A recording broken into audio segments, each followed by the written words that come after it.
going out. Oh, that wasn't me. Okay, gotcha. So we should be live. Hopefully there's no mic audio. If there is, I'm assuming it's coming from me. Because I'm that's, about to check. yeah. Because the desktop audio section should be turned off, but the only thing that's coming in is mic audio. But I don't have anything set to. So I didn't hear you, Hunter. Could you repeat what you said? There's audio. there is audio Audio is coming through from you as well, or just me? from everybody. Like everybody's voices are coming through. Like the Discord join and leave sound came in. Okay. Like all of that is. That's great.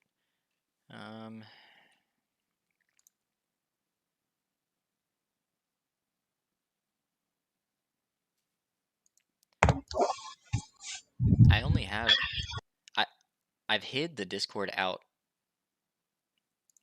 Maybe do you have a computer audio on there as well?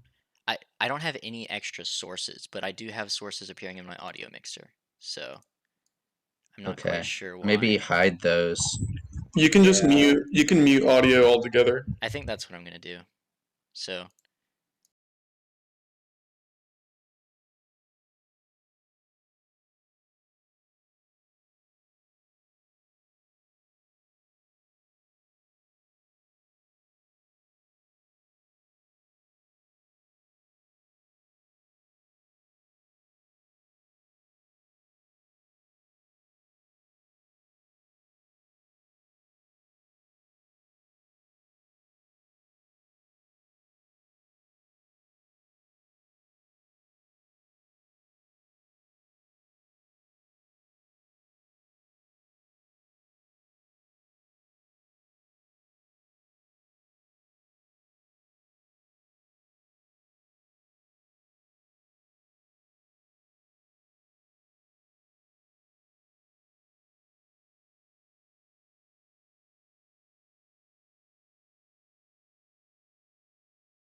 right. Hello, and welcome back to Dice Addicts Anonymous. This is episode 5, where we last left off our heroes, I guess you could call them, made it quite the blunder by giving away the one thing that they had set out to deliver to the wrong person. Tune in to see what happens. And All right. yeah. Okay, guys. So last time I remember you guys settled down in a much more affordable inn than the one you initially stopped at the tippy top of town. So you guys settle in for the night, kind of gather your things. The room's small, but you guys manage to get all your stuff in, and get ready for the night. Yeah. What's your plans for the evening? Are all of you going to sleep right now, or? Drunk, so I'm gonna sleep like a baby. I think I'm taking care of Station. Solid. Thank you, Saul. Thank you, Saul. Yeah, Very cool. I think I'm just gonna go to sleep. Yeah, me Alright. too. All right. You guys fall asleep to the clicking of cobblestones and carts outside. You wake in the morning, walk downstairs. There's the innkeep cooking some animal. You're not really sure what it is on a spit in the fireplace, but it smells great. It's a clear day outside. Ah, man. Well,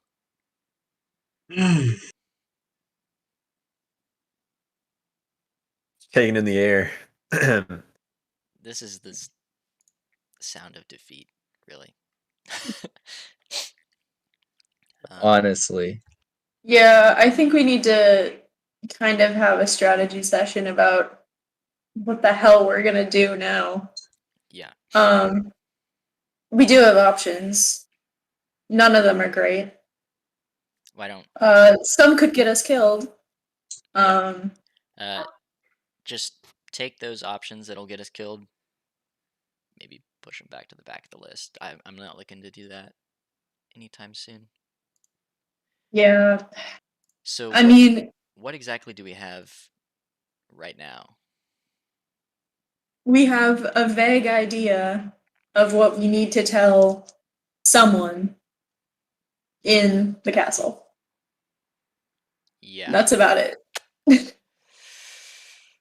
What I'm thinking is we either have someone forge or forge ourselves a fake letter, try to pass it off as Moorlanders, and then find someone to have it delivered to the court. Because they already know what we look like, and that we lost our letter, so I don't know. It could be tricky, but I mean, it's better than trying to break into the castle. Right. If anyone's going to forge a letter, I believe I have the best scribing of anyone in the party. I believe I actually have forgery. Oh, well, that's even better. Yeah. It's really not that great, though. I have scribing +3. Solid. You could work together. I have scribing. Yeah, if we work together, then I have maybe. scribing +2, so I mean, it's like. I think you're better off then. You have both. Yeah. So, but the thing is, I think the real problem is we only have a vague idea. We don't know what was in the original letter. So I don't think we can accurately convey what was even there. Like, did Moorlander even send something regarding The Battle of Bitterbrid. No idea. He did say he was there just to observe, but that was on his master's orders. We obviously know now that his master was not the one that we were supposed to deliver the letter to. So. Yeah, that's true. We don't even know who his master is. My question, I suppose, would be, if he was just there to observe, but his master could observe him, why would... If his master had the capability to observe him, why didn't he just use that ability to observe the Battle of Bitterbrid? I mean, that's just... He just sounds like a pretty cryptic dude. Yeah. Maybe doesn't want to be seen. Say, Carl, do you think I could write this, like, be able to draw the seal from my memory? So the seal is wax. Right. So you could probably draw the seal. From memory, that would be a roll to see if you could remember and how well. Would it be based on scribing? Or not scribing, but yeah, I well, guess your scribing. skill of replicating it would be. So okay. Yeah. So pretty much you would have to see if you remember it and replicate it. It would be a roll, but I'd take it at disadvantage because you're having to do it from memory. Fair enough. I think. And then you would likely have to get someone to make the seal for you. Okay. So you could imprint it onto wax. Right. So I turn to the party and I say, like, I think if we can find out who Moorlander's master was, that would be a great first step. It's morning, and the scribe master said that the letter would take about 2 days to get there, and let's assume that Moorlander's master has the capability to convey information incredibly quickly.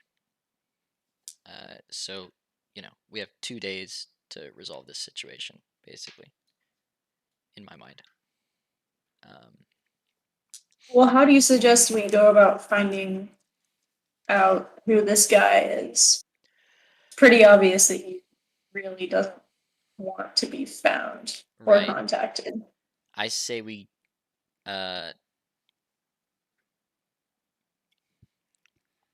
try and find something at the Bardic College. Maybe we can split up, look for information at the Bardic College as to, like, records, documents involving this political figure. Because obviously his seal would be on things.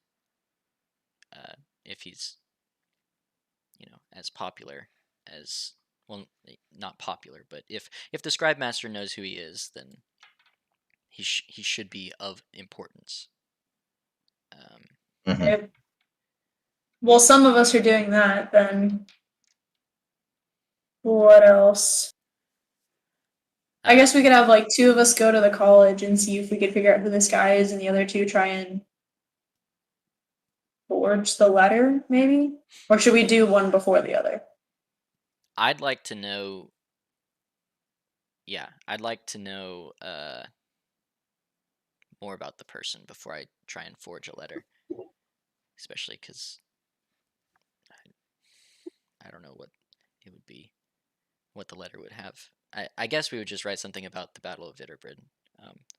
Well, and the guy we saw. I think that's the most important part. Yeah. So, as for the next step, I think we should split up and some people start to find out about Moorlander's master. The other people figure out how we're going to go about getting the letter to the royal court. So, if anyone wants to come with me, I'm going to try and... Well, actually, before I even do that, let me roll to see if I can accurately represent this symbol? Because if not, then it doesn't matter. I guess other people can do it as well, right? Can try and roll for Is it just scribing? Yeah. So with the forgery, it would be very difficult. I'm not saying they should but they can forge it. attempt. I'm not saying they should forge it. What I'm saying is, can anyone else try and replicate the wax seal that was on the letter? Because all I want to know is from the Bardic College is who like this seal belongs to.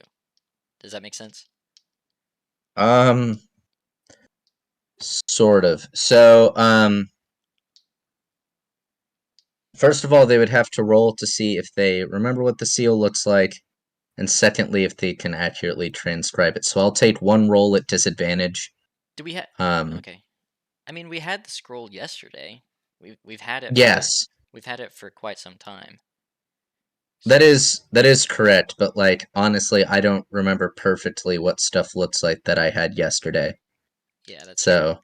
But if it was something that we had been carrying of importance for many, weeks, maybe. To be fair, I completely forgot I even had the scroll, so You're not really helping my probably. case. Well, I'm just trying to RP it out, man. Bamboozled. Yeah.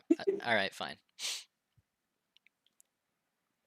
So roll to remember. All of us. Yeah, whoever's attempting, I need a roll to remember, and then I need a second roll to see if you can like accurately replicate it. Okay. Both at a disadvantage, or no. So I said I will take both rolls as a single roll at disadvantage, and that'll just take the lowest roll of both for both things. No, so it'll just be one roll at disadvantage, but it'll cover both. Gotcha. So it's not two rolls at disadvantage; it's just one.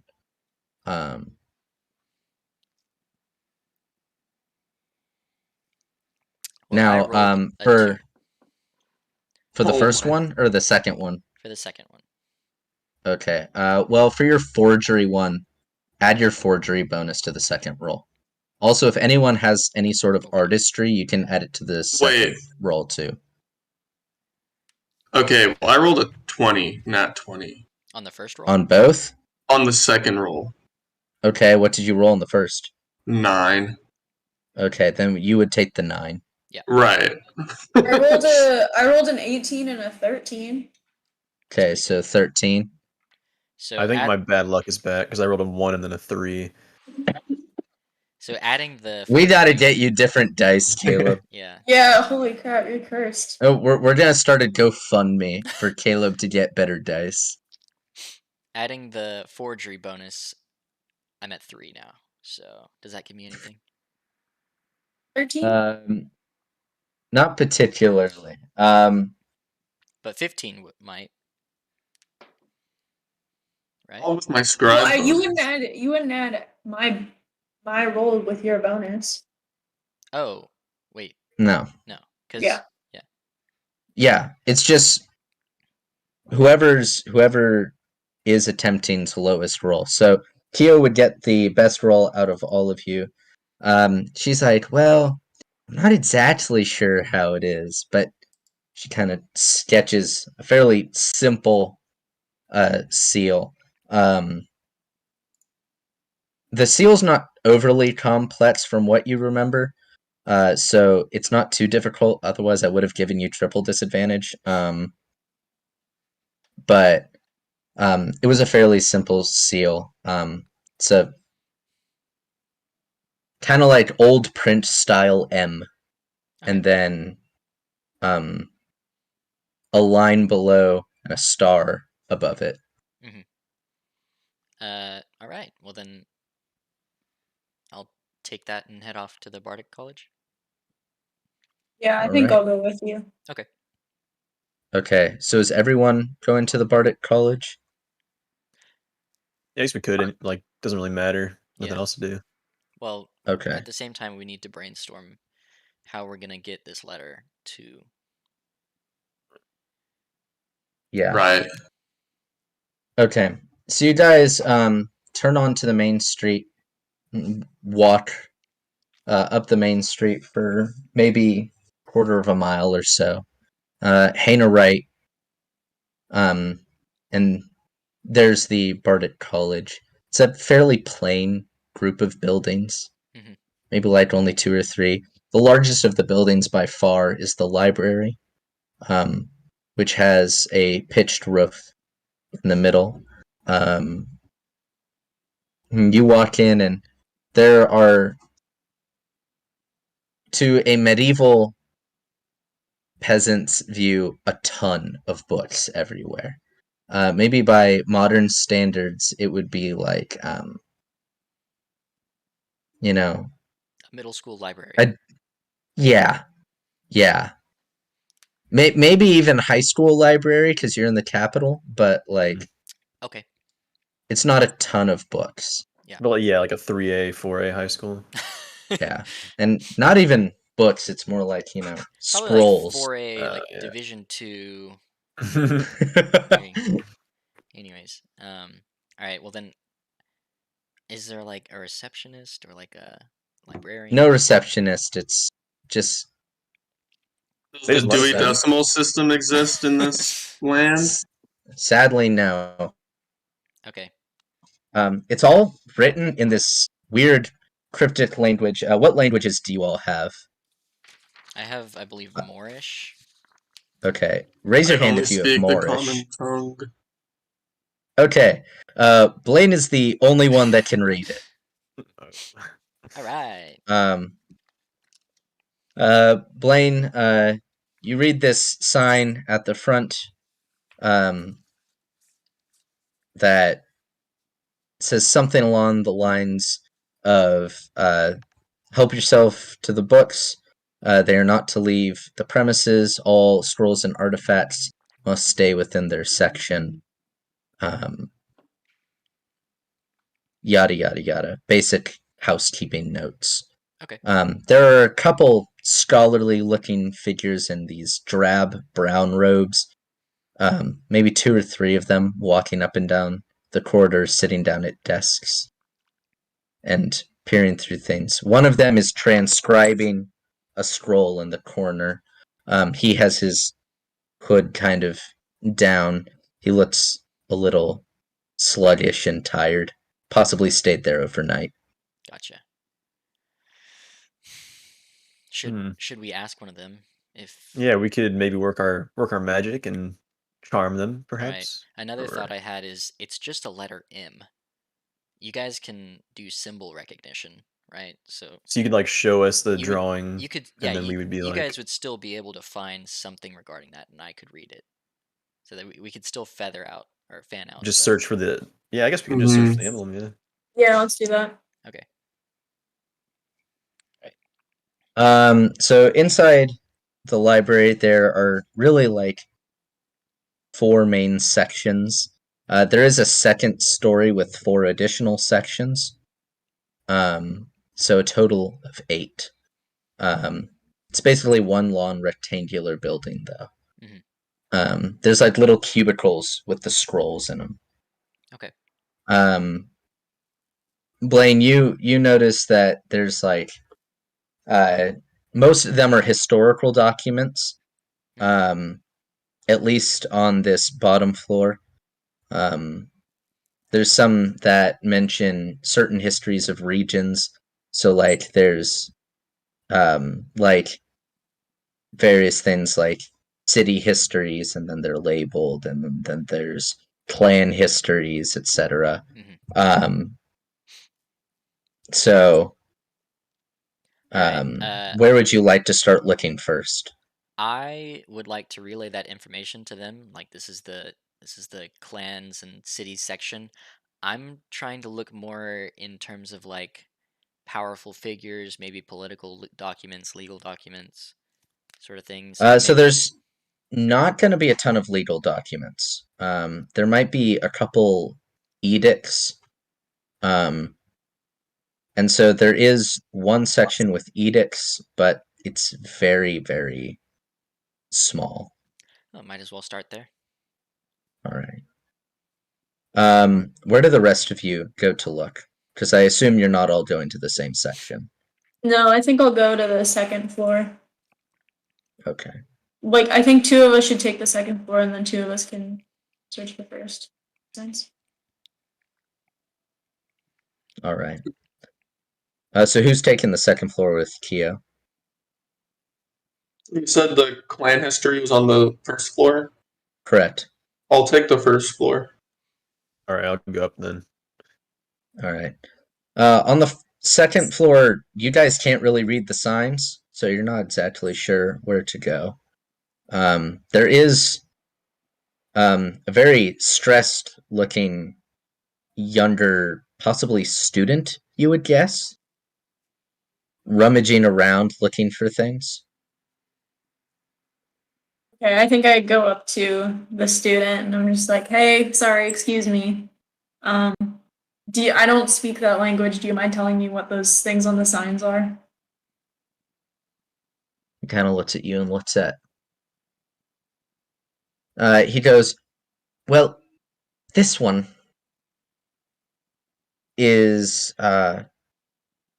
astronomy. Okay. That's all of this section.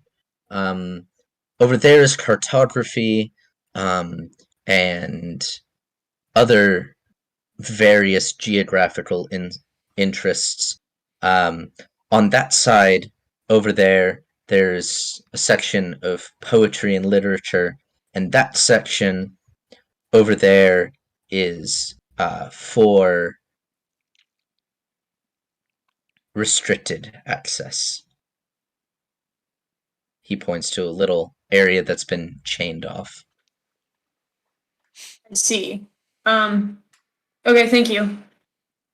And then He just kind of nods off and looks. He goes, "Say, are you students here? You're not in uniform." Mine is in the laundry.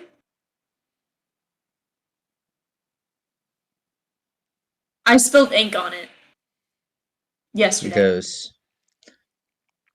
"You should have them hurry it up a bit on that. Wouldn't want the headmaster catching you." Right. Yeah. Thanks. He kind of goes back to looking at stuff. Kind of looks at Hazor and goes, I want to get into that restriction section. I am out of invisibility potions. So this is not going to be like the Sorcerer's Stone. What would you even find, though? You'd just be like, restricted let's stuff. take some of this that I don't know. Hey, Keo maybe has some research of her own to do. I guess like cartography would probably be our best bet. I don't know what else. He's Yeah, I probably guess we not can an search around astronomer. there. Yeah. Why not? Or I mean, I do have metalworking. I could maybe break the chain and Really work that have metal. Pete. that is not what metalworking is for. Well, I mean, you can work it into being in 2 pieces instead of 1. Sir, metalworking is for like blacksmithing. Well, yeah, Sir. but I like a big axe, and I can just like smash it. I think that would cause quite the ruckus. That pains me, but okay. Really work that metal, just pull it apart with your bare hands. Okay.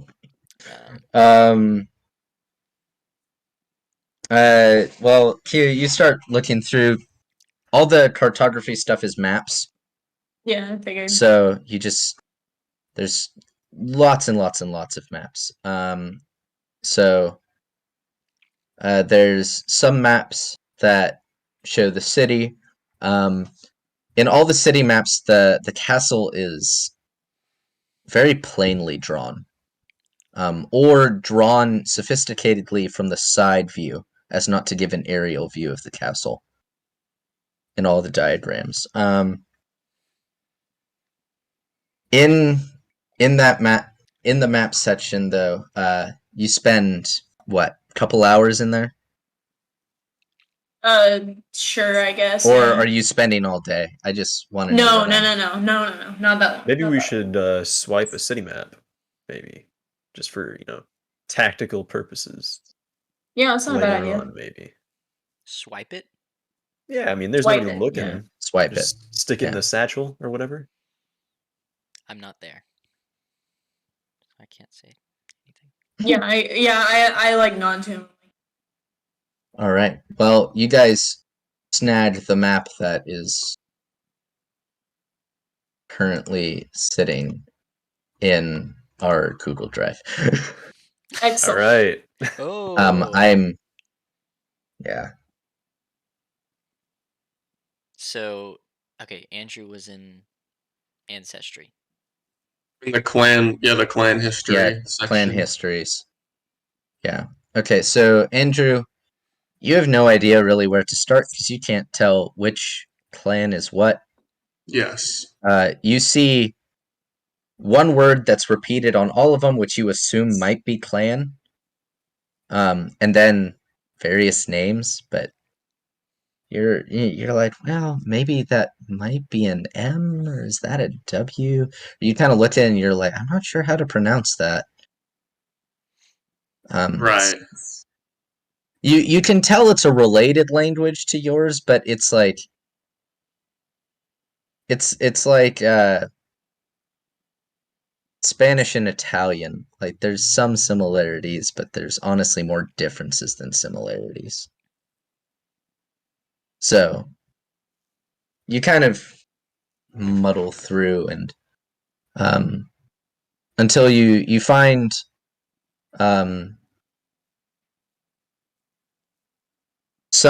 you find a section of which you believe to be clans surrounding Vitterbrid. Mm. You kind of peer through. There's a little scroll. It's written in the same foreign language that was written on the plaque marking it. But you flip it over and it's translated into your common tongue. Okay. I read it. It gives a somewhat detailed description of the smaller clans surrounding Vitterbrid. It mentions the Kalinish clan to the south, which often supported Vitterbrid in its endeavors, and it mentions the McMails to the north, which, according to the scroll, have held a feud with the city for close to 500 years. But they were never able to take the city, although they've sieged it several times. I see.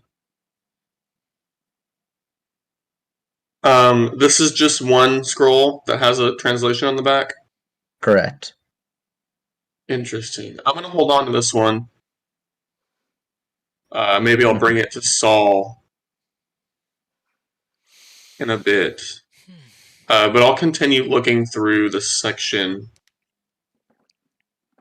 Sation is pretty confident, or Sation has a hunch that Moorlander's clan or group that he's in might have some documentation here. All right. You kind of peer through more, but you can't find too much, because you're not really sure where Moorlander's from, so it's hard to pinpoint what geographical thing would be associated with his clan, or even if he's part of a clan at all. Right. Wait, outside of the, didn't the scribe masters say that the recipient or Moorlander's master was up north, right? Correct. Okay. So North of you, yes. Yeah, north of us. So I mean that kind of narrows it down a little bit, I guess. That is good information. It's not terribly specific though. Right. Right. What's honestly better for your research purposes. Which I don't know if you guys remember, but he also mentioned that his master had visited recently to the royal court, which would imply he's of some political importance. Right. That's why I So did that section. yeah, yeah. Or So would that be Blaine, like a clan? Like it might be. So there's I'm not quite sure how this system. you guys aren't really well versed in the politics, Yeah. so you're not exactly sure. But like, he could be a clan leader. He could not. Really, the only criteria to be in the royal court is someone of significant influence or interest. Right. So that's why I'm in this section, right? Yeah. So you're looking through the legal documents, and all of them have the royal seal, which is far more ornate than the one you're carrying. It's got actually several layers to it with mottos and various heraldry symbols. Very, very, very ornate. And on some of them, there are slightly less ornate, but still more ornate than the one you have. Symbols stamped underneath it in smaller stamps. Okay. Nothing similar? Nothing similar, sadly. Okay.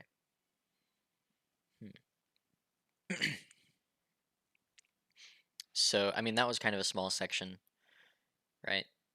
Yeah, it doesn't. It takes you, I don't know, maybe an hour and a half to go through all of them. Okay. I'm gonna go check on everybody. Okay. Who do you check on first? I check on Station first, just to kind of feel out what he thinks. Hey, Saul. Hey, you got any leads? I did find this scroll with a translation on the back. If you want to take a look at it, it does describe the clans near Vitterbred. I'm not sure how useful this might be, but since you can read both of these languages, maybe you can find something more than I can on this scroll. Okay, I take a look at it. The translation's fairly accurate. I mean, there are some discrepancies you might be able to find, but like they're not major. They're like, you know, spelling errors or something, like word order, etc. You look into the document. It's not terribly long. It only describes the clans immediately surrounding the city. Nothing very much past it. So you're not sure what this tells you, other than, you know, obviously whatever force assisted in the top lane was clearly a more recent development, not present for a while. Okay. So, I mean, this just leaves me to believe that the force that was assembled to take down Vitterbred wasn't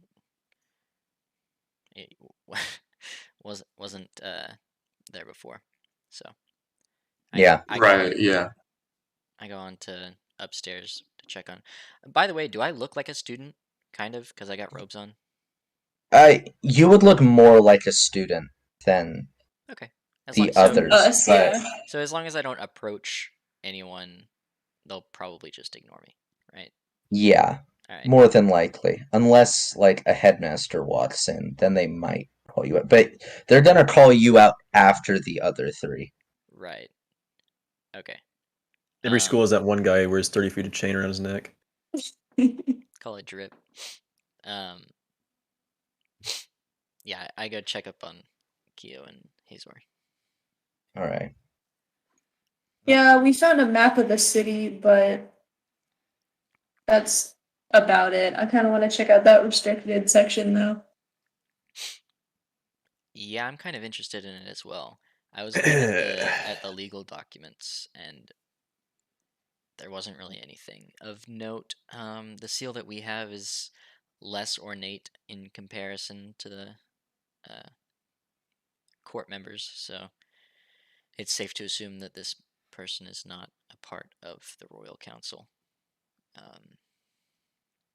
which is pretty big news. Probably something we should have found out beforehand. But so is there anybody over near the restricted section? Like if we just walked over there and inside of it. I mean, is it a chain there you can is- like step over, or like a door? There is a single chain tightly bound between two of the bookshelves. Oh, You could just like go under it or something, right? yeah, you can just limbo it. Yeah. I don't like that. All right, so you go in, and I'll stand watch. Yeah, so can- why don't you go see what happens when you do that? Here, wait, no, I'll give Keo the map that I stole, and then Okay. I'll be a distraction if anybody like is coming upstairs because I'm a big orc, and they, that's like unnatural to be in the library probably. Yeah, you don't see Sounds orcs like in a the plan. library very often. I have +2 to stealth, so I mean, might as well just stealth around in there. Give it a shot. All right, yeah. Roll for it. All right. 14. All right. No one notices you kind of lurk towards it. You kind of reach to go under the chain, and as you reach your fingers through, there's this searing pain, and then you kind of wince back. Ah! God.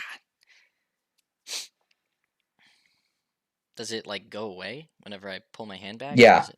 It fades away. Alright. Well, that was weird. But no damage is dealt. I go back over to them. Like, there seems to be a little bit of magic around that place. I don't think we're going to be able to get in unless someone knows ways to negate stuff like that.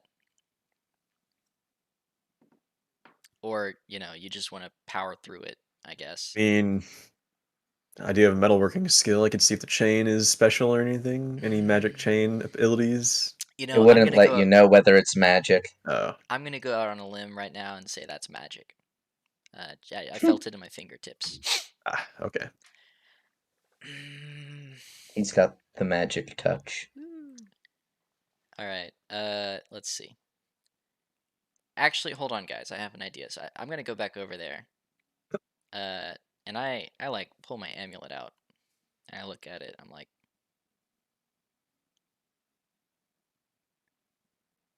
help me get through here. And I think really hard about that. Then I say it. I say, help me get through here. And then, I go for it again. Kind of reach forward, and same searing of pain happens. Dang. I go back over to them. I'm like, yeah, it was a stupid idea. You guys wouldn't even liked it. Unless, one of you guys wants to try. I don't have any ideas to get through there. Station's still in the clan section. Yeah. Yeah. Sation, you find a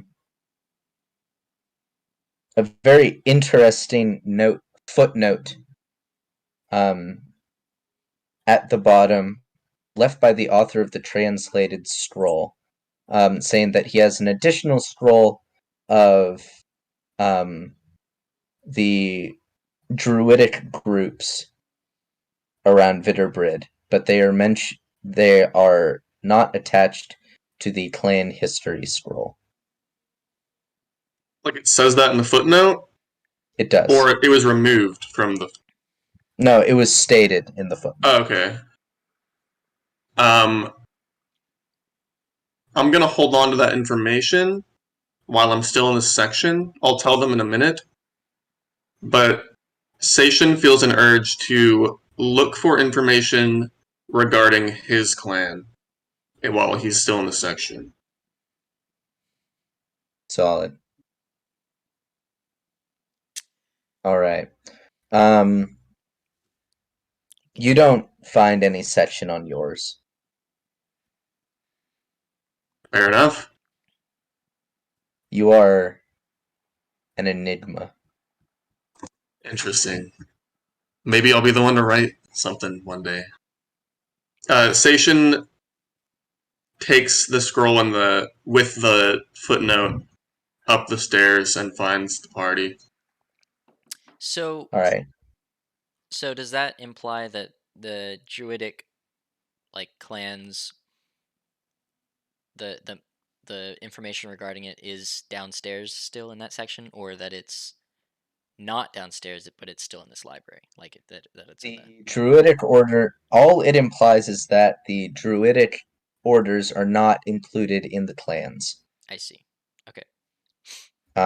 Now you could probably look for religious or other special interest groups potentially, but You didn't say there was a section on that, though. Is there a section on that?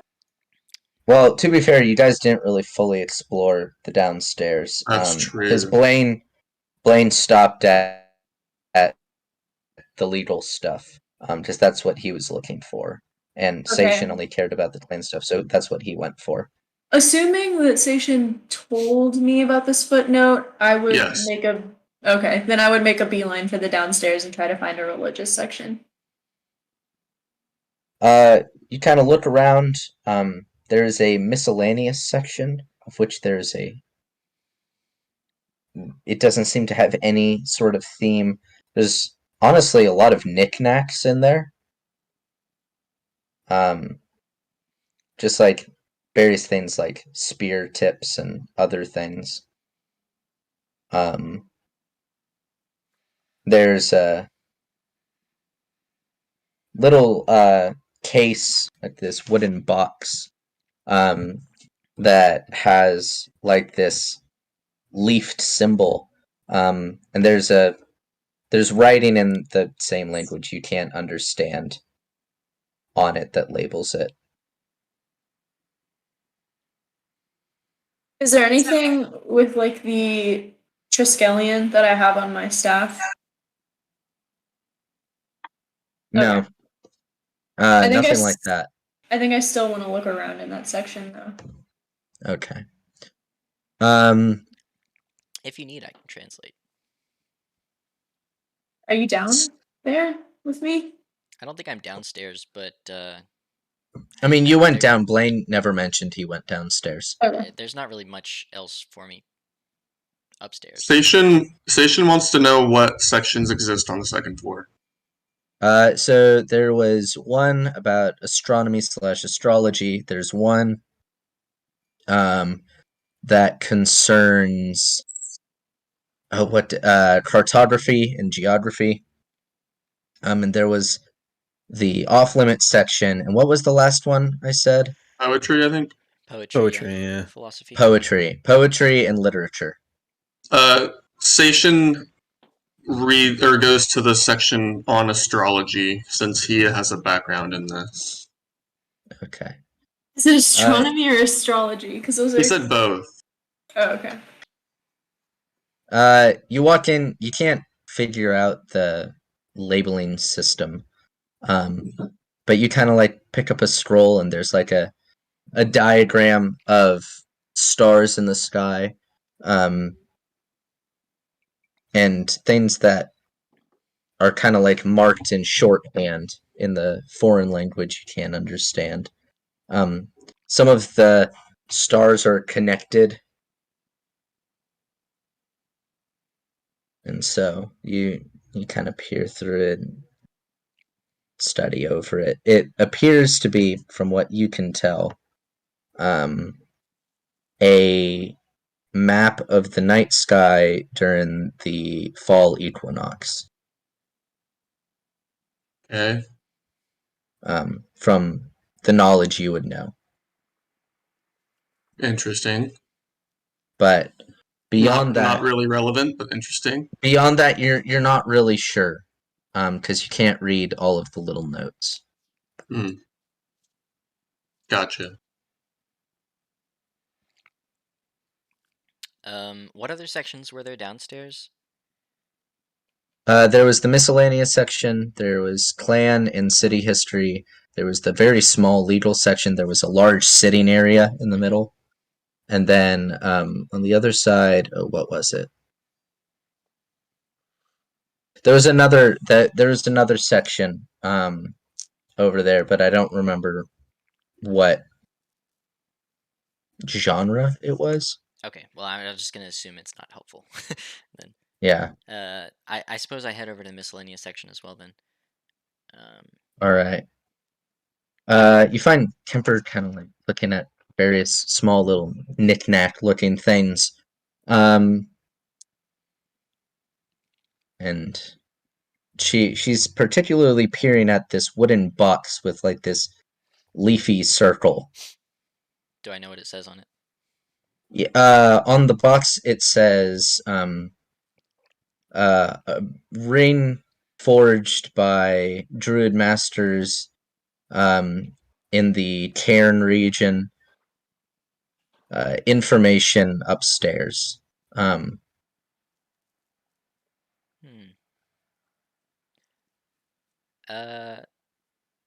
I noticed you took an interest in the druids. Kyo, do you know what you have in your hands? I just know that it's a box and it has a symbol on it that seems important. I can't really read it. Apparently, it's a ring possessed by the druids. Can I open the box? Is it There's no open? lid.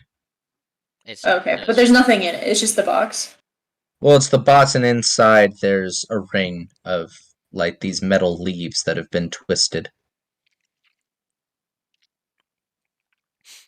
might be something of interest. But I genuinely don't know anything else about it. So more information is in the private or the restricted section. So Do we know that's where it is? Like upstairs, it's in the restricted section. well, that would be the only place that it would be, right? I mean, Yeah. That is true. From logical deduction, it is the only place that would make sense. Okay. I take the ring out of the box and I kind of look at it for a little bit. And I look at Saul. I'm like, do you think they would notice if this went missing? I am very cautious about everything in this place now after finding out that things are magically protected. Specifically because when we entered, the sign said, "Do not make anything leave the premises." So, it's up. I wouldn't recommend taking anything from here. He's like turning the ring over.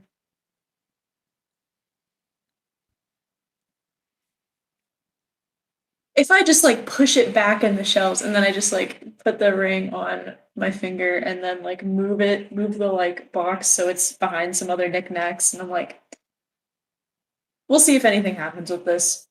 And then I go upstairs. Does the ring fit? Very loosely. Mhm. Like it's quite big on her though. Okay. I looked through the other miscellaneous items. I wonder if there's anything similar to what my amulet has, or any. A lot of spearheads. Okay, yeah, makes sense. Yeah,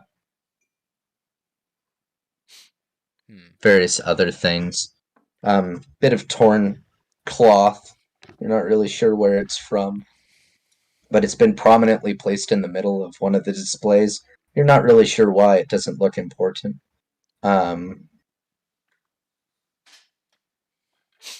Okay. Um. Hmm.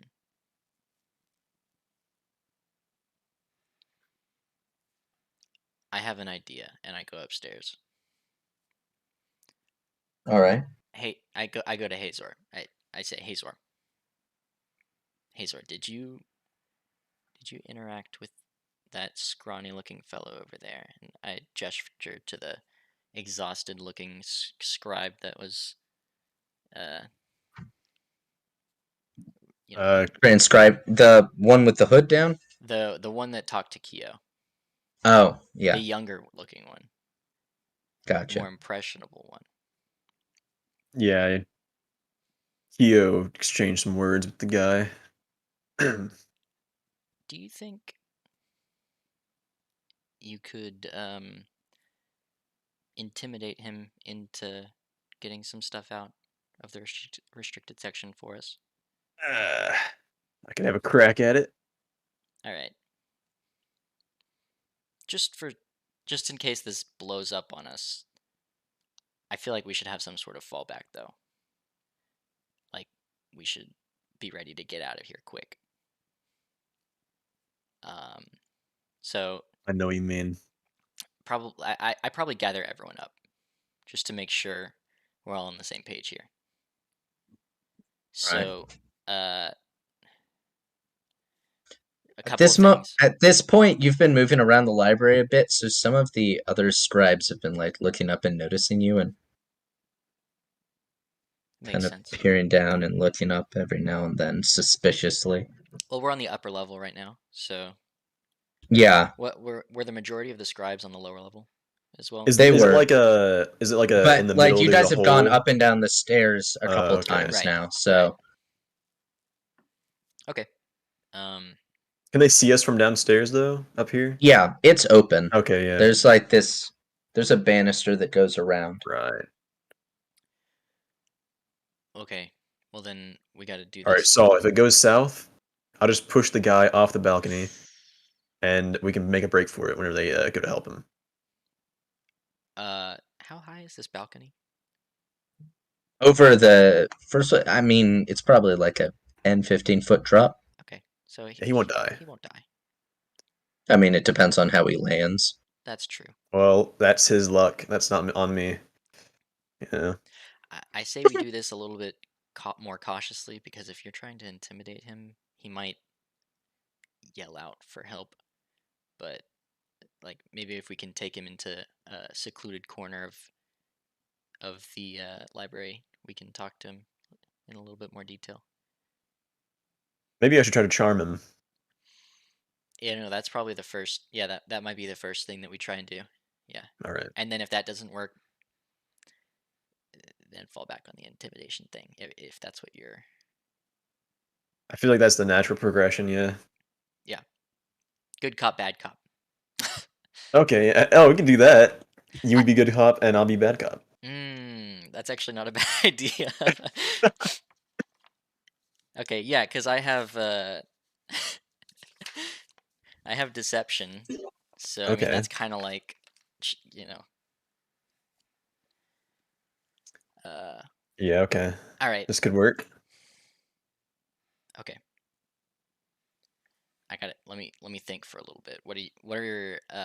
What's Kyo and Seishin gonna do? Because I gotta think about what I'm gonna say to him.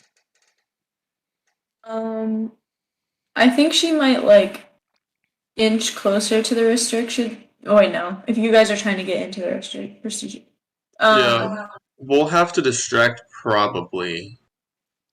Okay. All right, you I guys feel go to like- the other side and have like an argument amongst Yeah, yourselves. I feel like we need some kind of contingency plan if things go south, right? You can just bear out. I don't know if bearing out is a safe option in a library. It's like a In the middle I bull of feel like trying to- you're too town. respectful of the arts to do that. Yeah. I'm too respectful of the arts, plus if I turned into a bear, everyone would run out screaming and it would cause a very large commotion. Bear in the library. Yeah, that could be bad. Okay, we'll just have like an argument then. Sure. Maybe I'll I use mean- magic if they really need. I am a shirtless, burly man with bear pelt as a kilt right now, so... To be You know. completely fair, going shirtless is not necessarily that uncommon. Oh, okay. Well, but everyone's In all here it is. sophisticated and Well, nice yes, here, right? in here it is, but that's just because that's Right. Yeah. So I'm already sticking out anyway. So I think an argument or something would be a good distraction. Yeah. Yeah. We could just like carry a bunch of scrolls and then just crash into each other and then Ask people to Start help us arguing. pick it up. yeah, there you go. Let's do that. That sounds good. So We can even go down to the bottom floor and do that Okay. here's the so plan. that they're not So all looking up. Okay. I'm gonna go in there Mhm. first. I'm gonna scare him a little bit. You come in and you save the day, Okay. and then he'll trust you. Do you mind if I say you're my servant? I think it's fairly believable. Yes, but Or bodyguard even. for the act. Yeah, for the act. Oh yeah, okay. Thank you. You Bodyguard. just play it by ear. So Okay. So here's what I'm thinking. I look somewhat like a student. I go up to him, and I play as if I'm a student. I'm new here. The headmaster knows. I am in my robes from a previous college because I haven't gotten a new one yet, the new set yet, and I'm here to study the uh, the the smaller relations between the royal court and some of the more influential people. And I was wondering if there's anything like that back in the restricted section.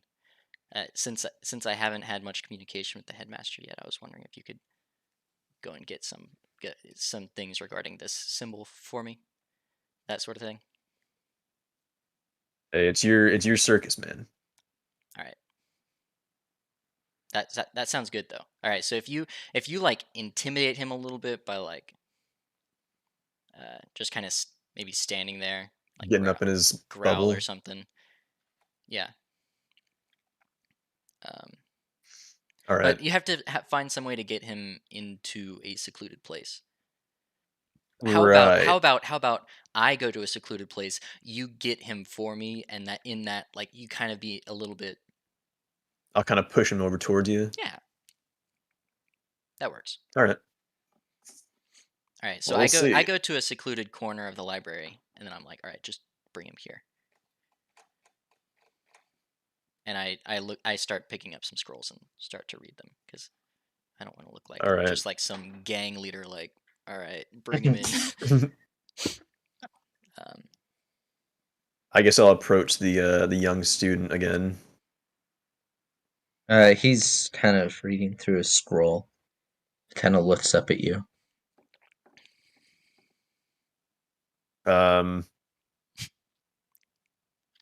So anything good today, huh?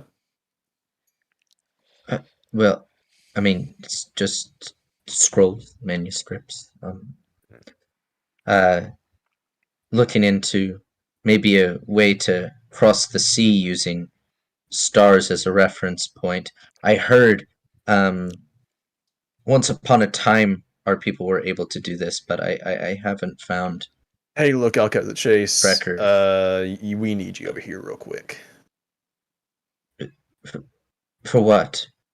I'll spare you the details for now, but you're gonna need to come with me just real quick.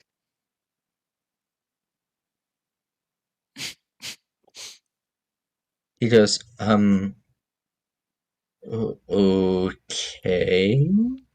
Rolls up his scroll and tucks it in his robe. Kind of looks around and, where do you need me to go? Oh, just over here, and I kind of like push him along a little. No need to be rough. Kind of walks over and looks into the corner and saw you make eye contact with him. Oh, hi, come here. He walks over very suspiciously.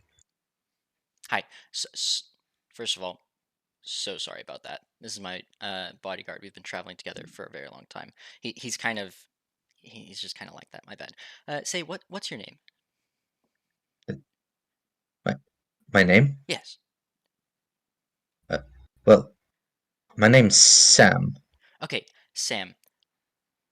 Here's the thing. So, see these robes that I have on?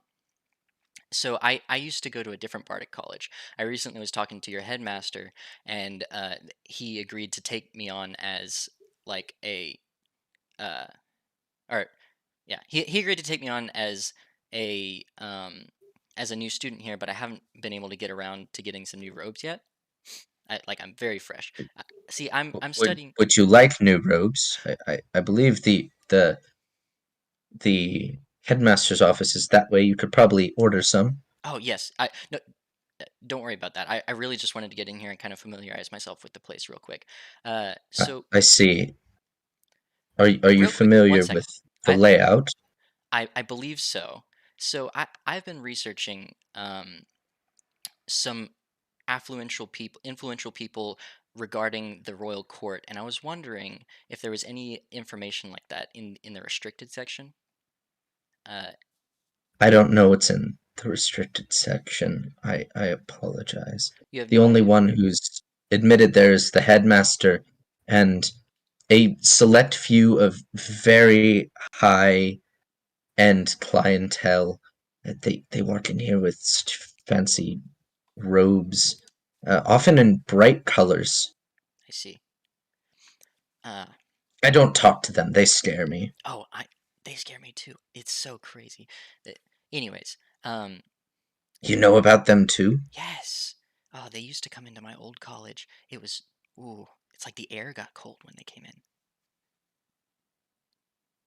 Right. Anyways, I was wondering. No restricted section anymore. I understand that. Sorry, like I said, I'm new here. Do you know anything about this seal? And I show him the the seal that we've marked down. He kind of looks and goes, "Uh, no, not really, but it's pretty simple. So, um, I mean, it can't be someone too important, right? That's what I'm thinking. But see, um, I have reason to believe that there's some sort of connection. Like, this looks like a servant seal, I see. or someone of very low status, and he kind of reaches into like his sleeve and pulls out a little tiny seal. He goes, see, and there's a very simple kind of calligraphied S, um, with a scroll at the bottom. He goes, low stature people like myself get low stature seals. The only reason I have that is because I have to put it on all corresponding letters regarding university and college matters. I see. University and college matters. So if a servant were to send a letter, is that only for university matters? Well, I mean, it depends. Like, if me, a student, it's usually only for official matters. Like, if I sent, or if I'm sending it to someone who absolutely has to know it's me. Okay. Like, if it's an informal letter that doesn't carry any sensitive or information needing verified, why waste the ink Oh, and the wax for the seal? right. I see. Sam, thank you so much. I think we're going to be best friends, and I shake his hand vigorously. He kind of shakes your hands and quizzically looks at you and goes, kind of walks off. All right. Let's talk about this. So is the headmaster's office like in this building, or is it in a different? It's in a separate building. Okay. I thought I messed up big time when I said he, because the headmaster might have been a woman, and I was like, oh god. Anyways,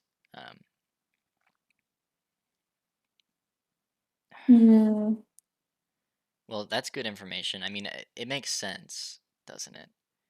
That Makes me want to get in there so much more, though. How Yeah. restricted it feels. well, we don't really have anything capable of getting past that magic seal. But we do know that Moorlander's seal is not a hard one to replicate. First of all, because it's a servant seal, obviously, and so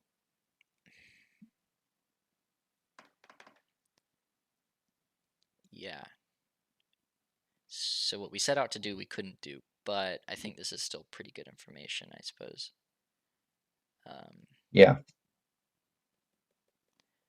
I suppose we might as well get to it. I don't know. I'm still not satisfied. I Well, still want to just try and get into that section. you guys, how about anyone who wants to stay? You can stay and then try and get into the section. I'm gonna leave. I'm not really that good in combat, anyways. So if you guys get into trouble, I would kind of just get in the way. I'm gonna see if there's a somewhere to get supplies to create that counterfeit letter. If anyone wants to come with me. Does anyone want to go with him? In which case, I need to know who's going where. I'll go with him. All right. Station As wants to his stay in the bodyguard. library. Okay. Oh, by the way, guys, be very careful. I feel like all the scribes are getting kind of wary of us, trampling around all over the place. Say, does anyone have a map? I wonder if there's like somewhere to get Didn't we supplies. steal one? I hand him the city map. Okay. Do I want to take this out with me? You could throw it through the doors to see what happens. Maybe, like if it's not on your person, what can they do? Well, to be fair, you would also do that in front of like all the scribes downstairs. Well, yeah. I'll just put it. That's I'll just put it in my robe. Okay. What if you Saul's transcribe idea. it? Saul's idea just then gives Station an idea Of what? My idea. regarding the restricted section. Oh, I see. I assume that Saul described the searing pain to us Yeah. that occurred. Correct. Are you gonna use philosophy to... Sorry, go on. What? No, I was gonna say like Don't encourage it. Only a figment of your imagination kind of thing. Well, no, I'm not going to use philosophy. Okay. Station wants to transfer an inanimate object beyond the barrier to see if it affects inanimate things as well, or if it just prevents people from going through. I'm going to Like leave. he wants to know that if we took something from there, if it would survive outside the barrier or vice versa. An interesting theory. Let's see if it pays off for him. I'm gonna leave before he does that because I think throwing things into the restricted section might be a little. Well, it's a good idea. I mean, if you're agree. trying to test boundaries, Yeah. it'll let you know real quick what it does. Mm-hmm. I go to the poetry section and I like grab one of the scrolls off of it and I hand it to Station. I'm just like, let's see what happens. Station looks at Keo and goes, and he says, "Give me one of those berries out of the pouch." Oh. I give him some of the berries. And Station just rolls them on the floor past the chain. Nothing happens to the berries, but you hear a faint ding, ding, ding, ding, ding as each of them cross the threshold. Interesting. It's almost like an alarm of some sort, maybe? What do you think, Kia? Yeah, I don't know. That's good information, actually. I take the map out of my robe and I put it back on the shelf. We can memorize it, right? Yeah, I mean, I'm gonna look at the best place to find scribing Like, what do we do? supplies. Just carve a new seal? Carl, would the best place to get scribing supplies be this Bardic College? Very unlikely, actually. You're best trying to find an artisan that'll do it for you. Since it's a wax seal and it's a higher rank skill like scribing, etc., I would suggest. The Thieves Guild? No, actually, I would suggest trying to find a fancy artisan in the upper city. Although I would. You're going to have a hard time trying to fake Moorlander's writing. Although you could maybe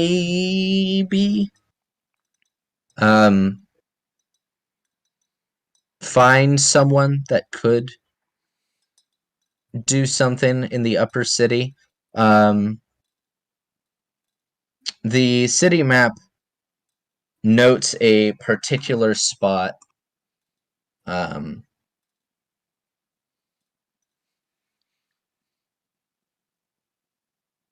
In the upper city, about a block away from the main courtyard you had with the letter courier service,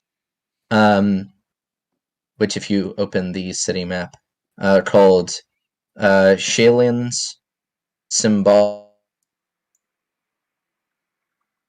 Shop.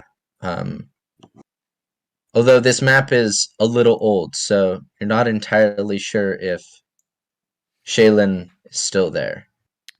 Okay. But I say that that's is we go. where. Excellent. All right, Hazor, Okay. away. Huzzah.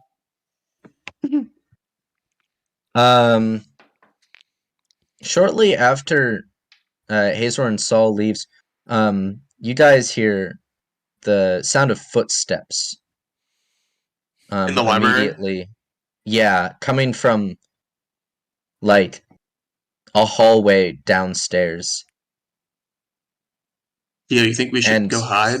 we should get away from the restricted section. you kind of hear the shuffling of papers and whispers.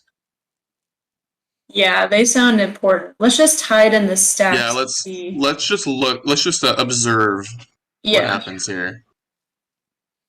All right, Good where are to- you hiding? Roll for stealth if you have it. Oh goodness.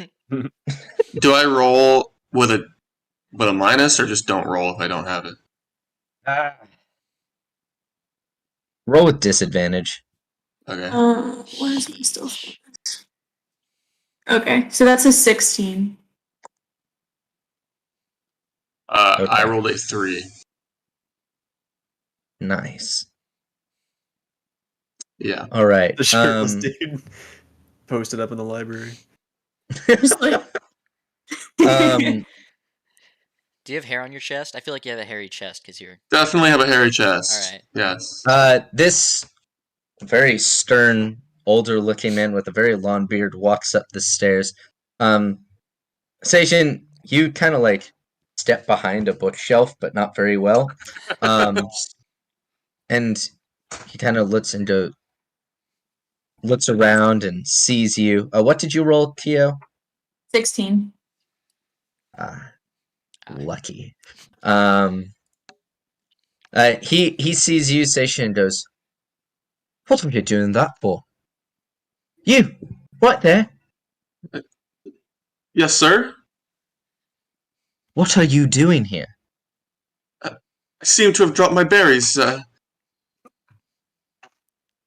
was having a snack between my research, and I dropped my berries all over the floor. He looks at the berries, and he looks at you, and he goes, "What are you really doing here?" He Sir, goes, "Those aren't ordinary berries. You know things. What are you doing here?" Sir, I've been looking for my friends. We came in here together to research, and I'm not sure where they went. He goes, "I see. What kind of friends are they? I'll Are all be of them complete- engaged in handling such berries? No, sir. Only me and my good friend are enjoyers of the berries, sir. He kind of lets you, and he goes,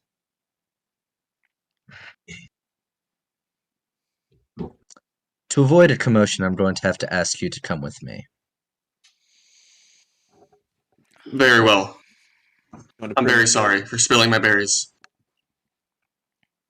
You watch Seishin kind of get escorted out of On the his way library. out, he looks back and goes,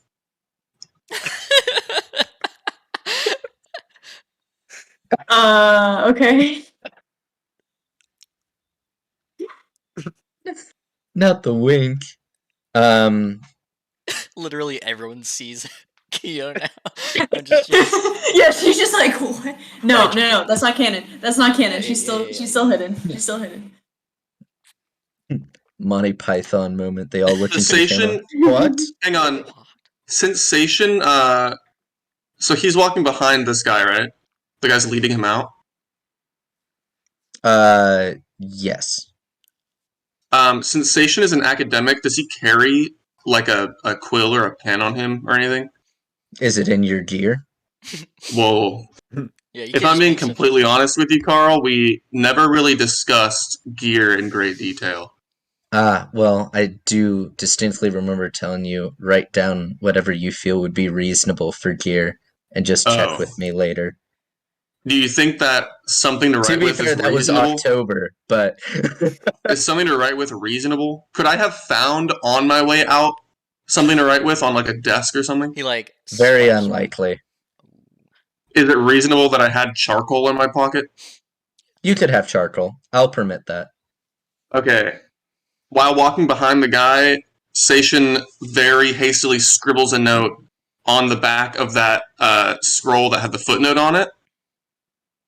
He scribbles a note saying, "I'll find you again soon," and places it very obviously on a table while he's walking out, so that Kyo could see it. She's still staying Gotcha. hidden. Yeah, but you saw that I Yeah, placed yeah. it there for you. I saw it. Okay. All right. Well, Kyo, you watch him get escorted out. They walk back down the hallway. Seishin, it's a very kind of dark hallway. Small windows peer out. And you walk down this hallway into another open building, and he escorts you into an office where he begins to interrogate you on the matters of the berries. Okay. But I am not going to continue that because a lot of that I'm going to share with you later, but that's going to be information you know and no one else does. All right. Okay. Hazor and Saul, you walk uptown. It's gonna be a little while till you get there. Kyo, how long do you stay in the library? Shoot. I really want to see what's in that restricted section. Just give it up. We'll come back to it maybe. Yeah.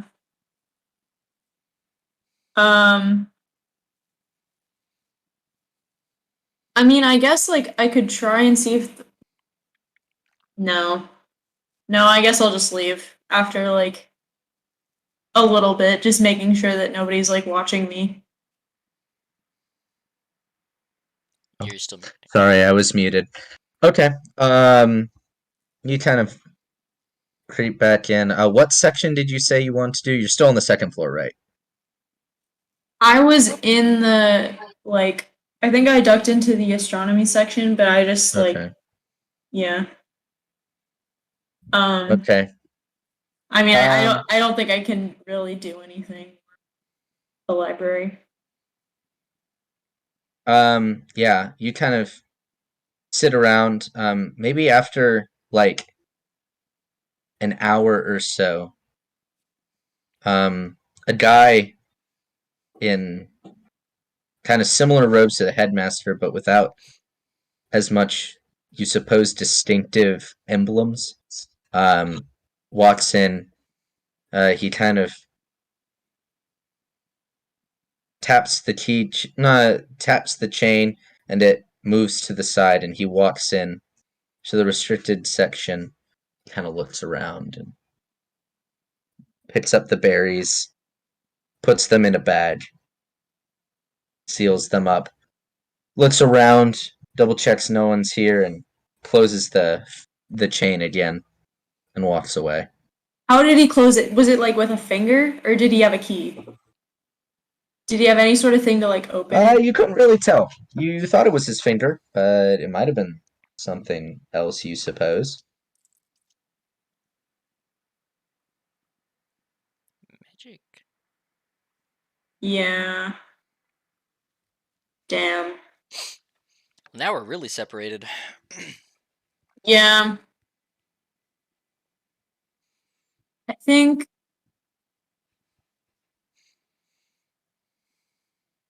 No. No, I think she's just gonna have to leave it. She can come back, but yeah, she doesn't really know what to do with it. I didn't realize. All right. So are you gonna stay in the library? Or are you going to dip out? I'm gonna dip. Okay. All right, Kira. As you walk out, you kind of walk through the city streets. Is there a particular place you're trying to get to? I'm assuming I would just wait for them back at where we're staying. Okay. We didn't really specify that, but I'm assuming that we wouldn't want to go back to the library. Yeah. So You walk down this alley between two buildings across from the library. You walk and there's some steps going down, and you hang a corner and then turn onto a second alley. And all of a sudden, somebody grabs you from behind.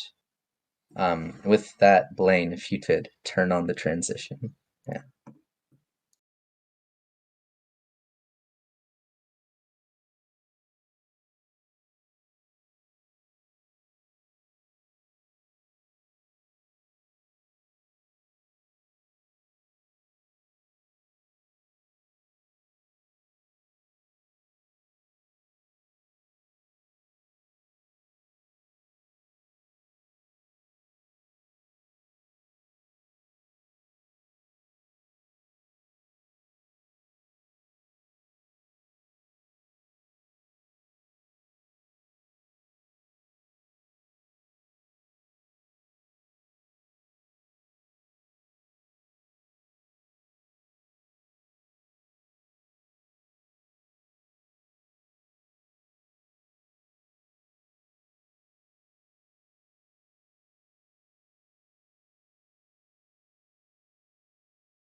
Theo, you find a hard object pressed to your abdomen area, and someone covering your mouth, who has grappled you from behind. I'm like wriggling, trying to get out. I like try to elbow. Well, I'm obviously gonna like jab the knife a little bit into the chest, and like I'm gonna increase the strength of the hold. I'll just put it that way.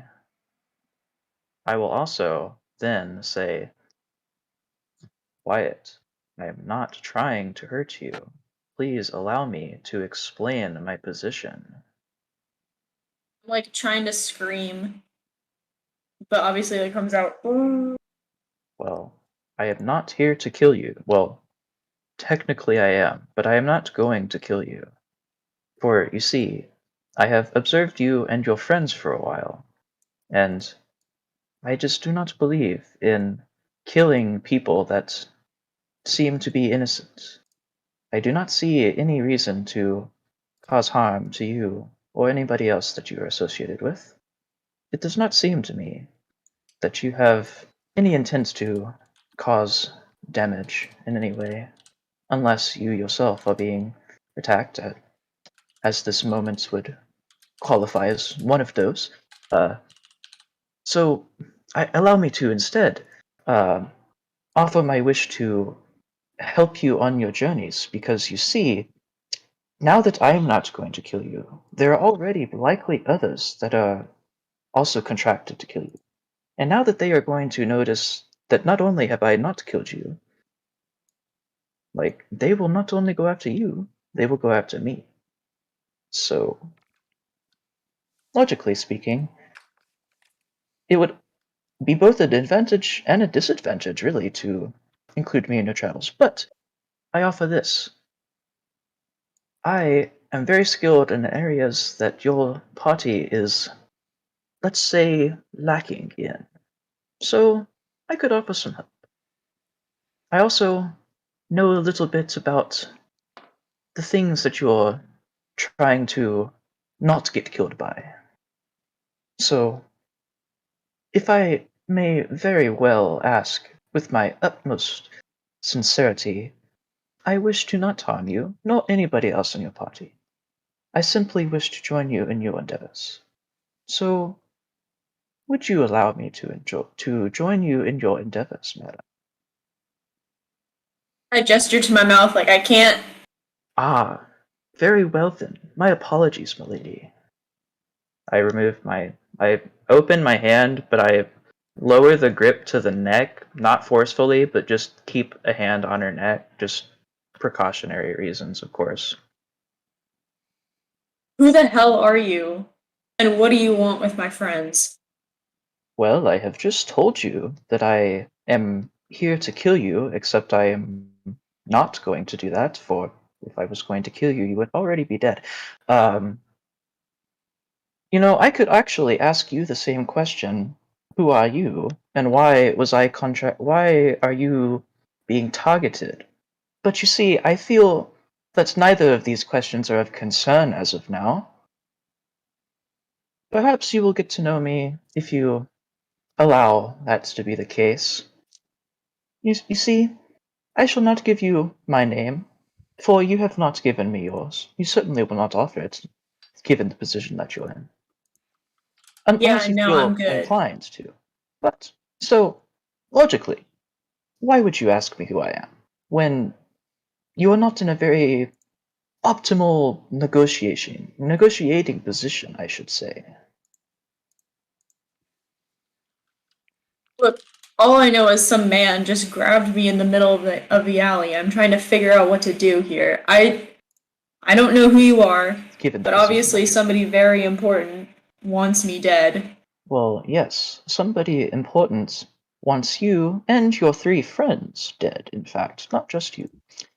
So, you see, in a way, you should be somewhat thankful that I was the one that has grabbed you, and not one of the others, because had one of the others grabbed you, your neck would be slit, your guts would be spilled, you would be dead, Your friends may already be in a bad predicament. I have no idea. My hope is that they are not. I genuinely want to cause no harm to you or your party.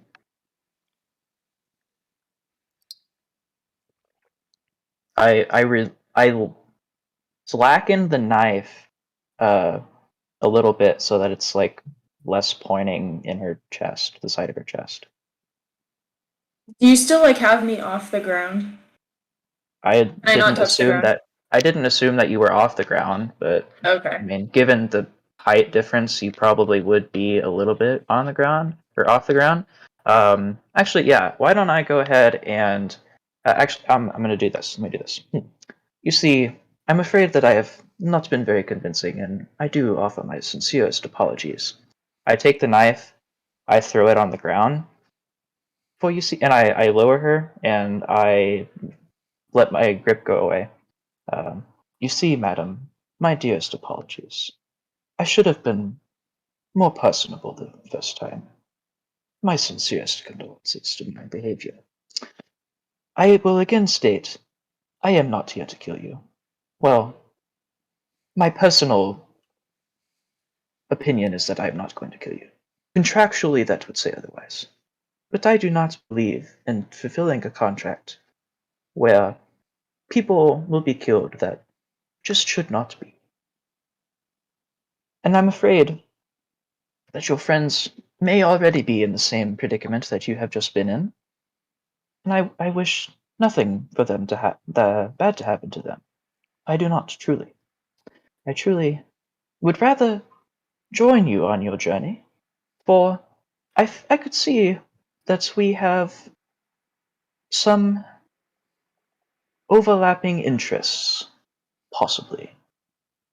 At the very least, I can help you in a position that your party is not strong in. Let's just put it that way. I want to try and cast Entangle on this Okay. man. Are you gonna give me disadvantage? Well, I will Shouldn't have asked that. simply mention that Entangle is an area effect, and so I mean Well, he's not holding me anymore. correct, but I'm just mentioning it's an area effect, so you will be within that area of effect. So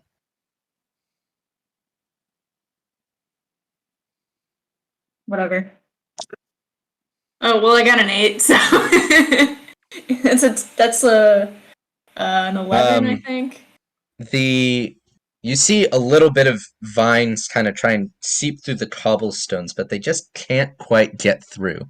Like some of them are like grasping around the stones.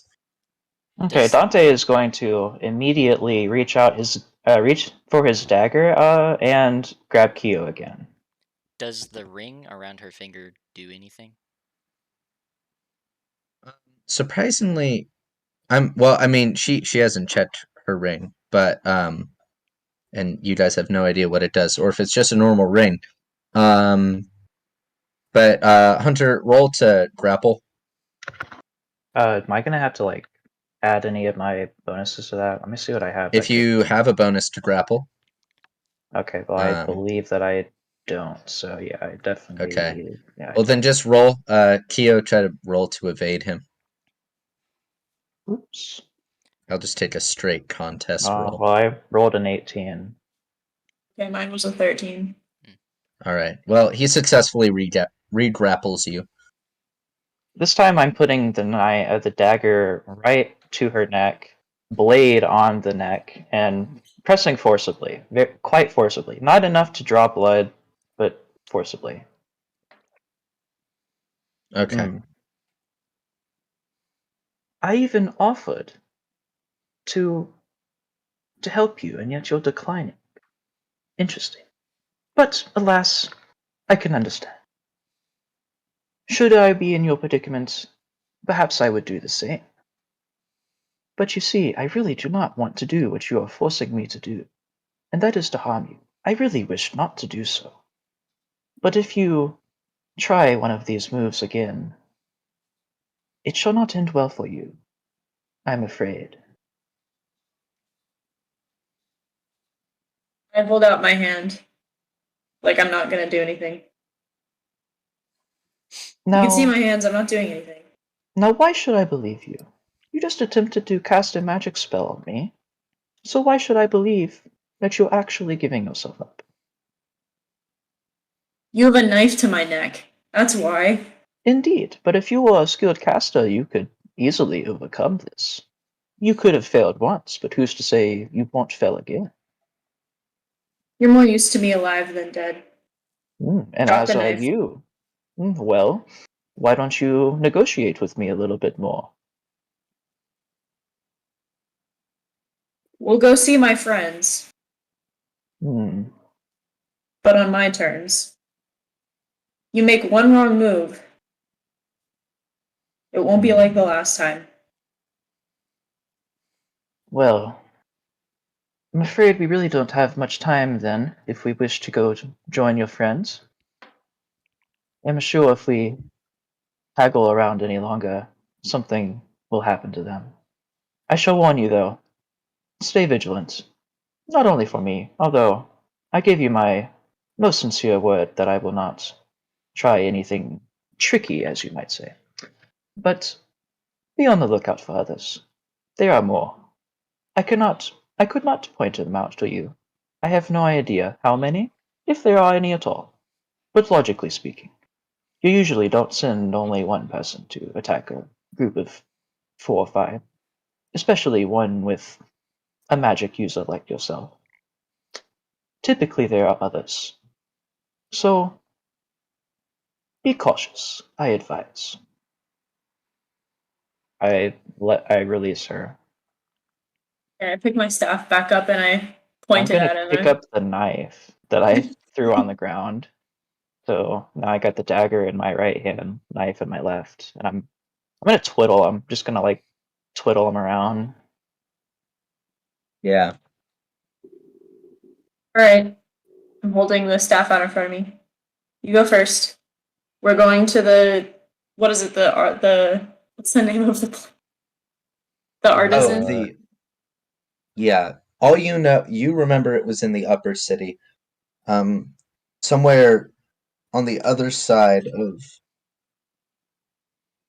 it's like down a side street away from the tavern you initially had lunch at the day prior. Okay. Alright. Hmm. You go first. We're going to the upper city. Might I point out one slight issue? I believe you are more familiar in the territory you are looking for than I. So I will require a bit of upfront assistance in navigating. Is that acceptable for you? I'll tell you where to turn, but you're Very going well first. then. Very well. I step forward.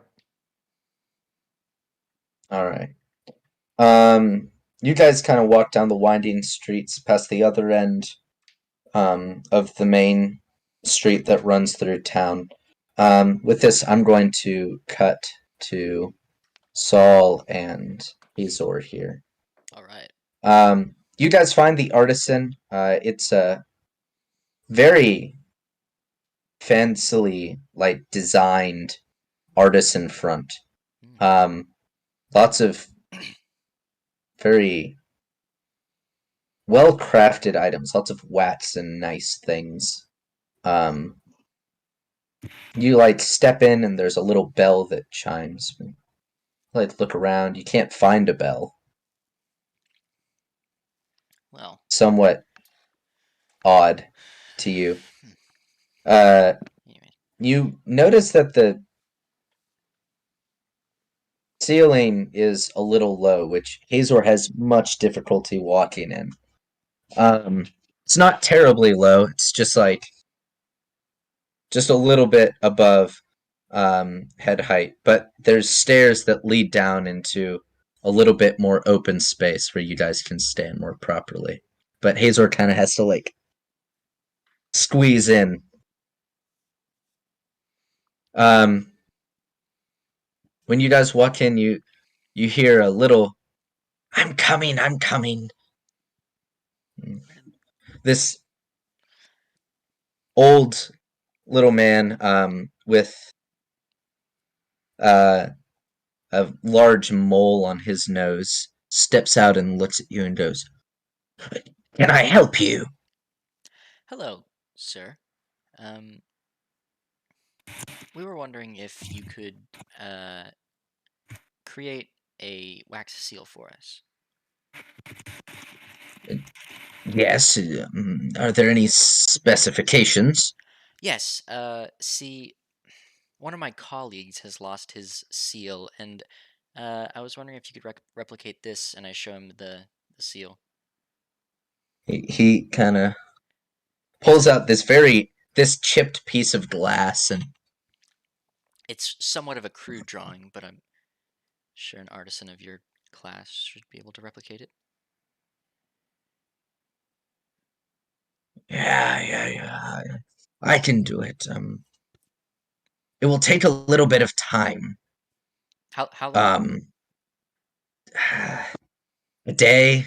I can have it to you by tomorrow morning. Okay. Good.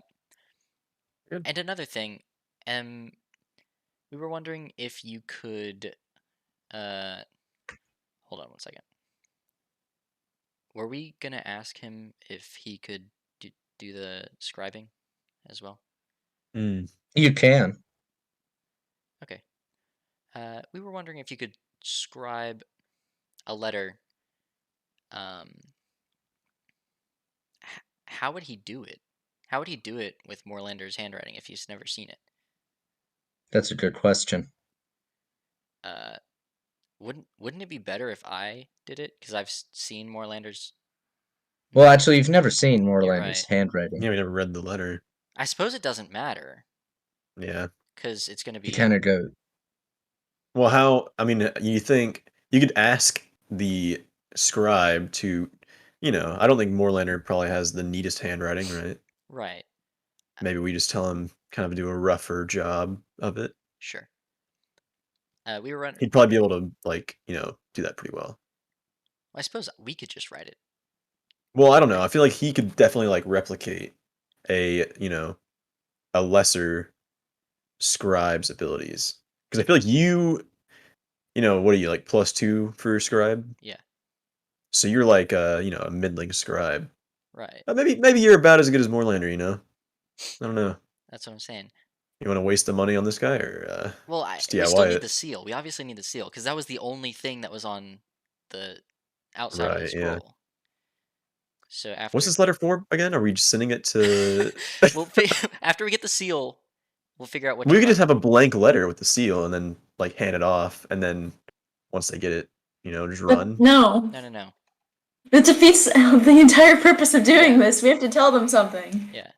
Oh, We okay. gotta get it in there, and we don't I want to be see. in there. So Oh, okay. so let's just get the seal. We'll All worry. right, yeah. And could we also get some scribing paper and a quill? he goes, yes. It'll be over there. For the ink and quill. Oh, and you need the seal. Yes. That will be a level 5 purchase.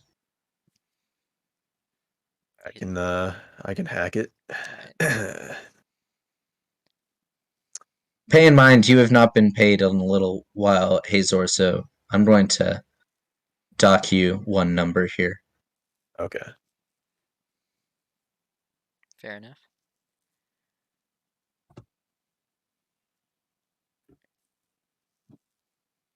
Why does he have that smile on his face?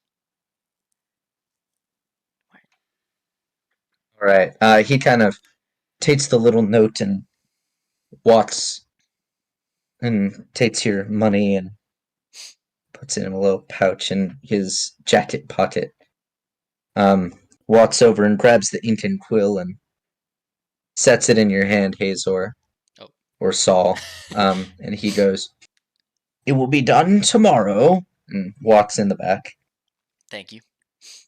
All right. I guess we go back. We head back to our inn. Mhm. Okay. All right.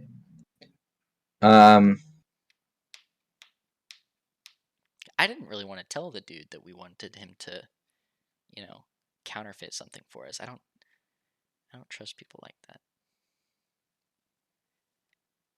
Yeah. Wait, remind me, Kyo, Dante, are you going to We were going to where they just came out of. Yeah. I see. The Gotcha. scribing place. So you guys walk out of the scribing place and step onto the main street, and you see Kyo and a somewhat tall, lanky figure following her shortly behind. He's ahead of Actually, I'm in front. Oh, Yeah. my bad. Excuse And me, sir. also, And then Dante is buff and not lanky, but whatever. Well, I mean, you're jacked, but like, well, you're I mean, ripped, but he's you're not slim, like, but he's yeah. ripped, but he's kind of slim. yeah, but you're not super built. Under the clothing, they can't really tell. Yeah, fair enough. Okay, anyway, Blaine, you can go. Hazel and I are walking. I'm like, excuse me, sir. Hey, Kyo. Don't touch this man. Well, I already like. You already did. So we're in danger. This guy was hired to kill us. He isn't, for some reason that I don't quite understand.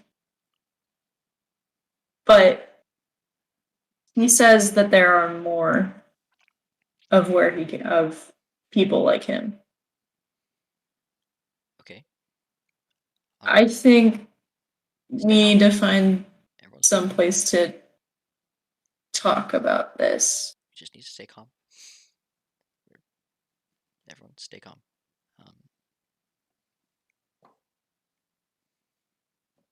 Are you meditating? What is that? There's a man that just said he was gonna try and kill us. Freaking out right now, Kyo. And yet, I did not harm you. He Listen, probably just couldn't finish the job. don't. Would you like to try that against me, Okay. Orc-man? Not really, Azor. but Don't. I've been hired to kill more people than I can count, and I never shied away.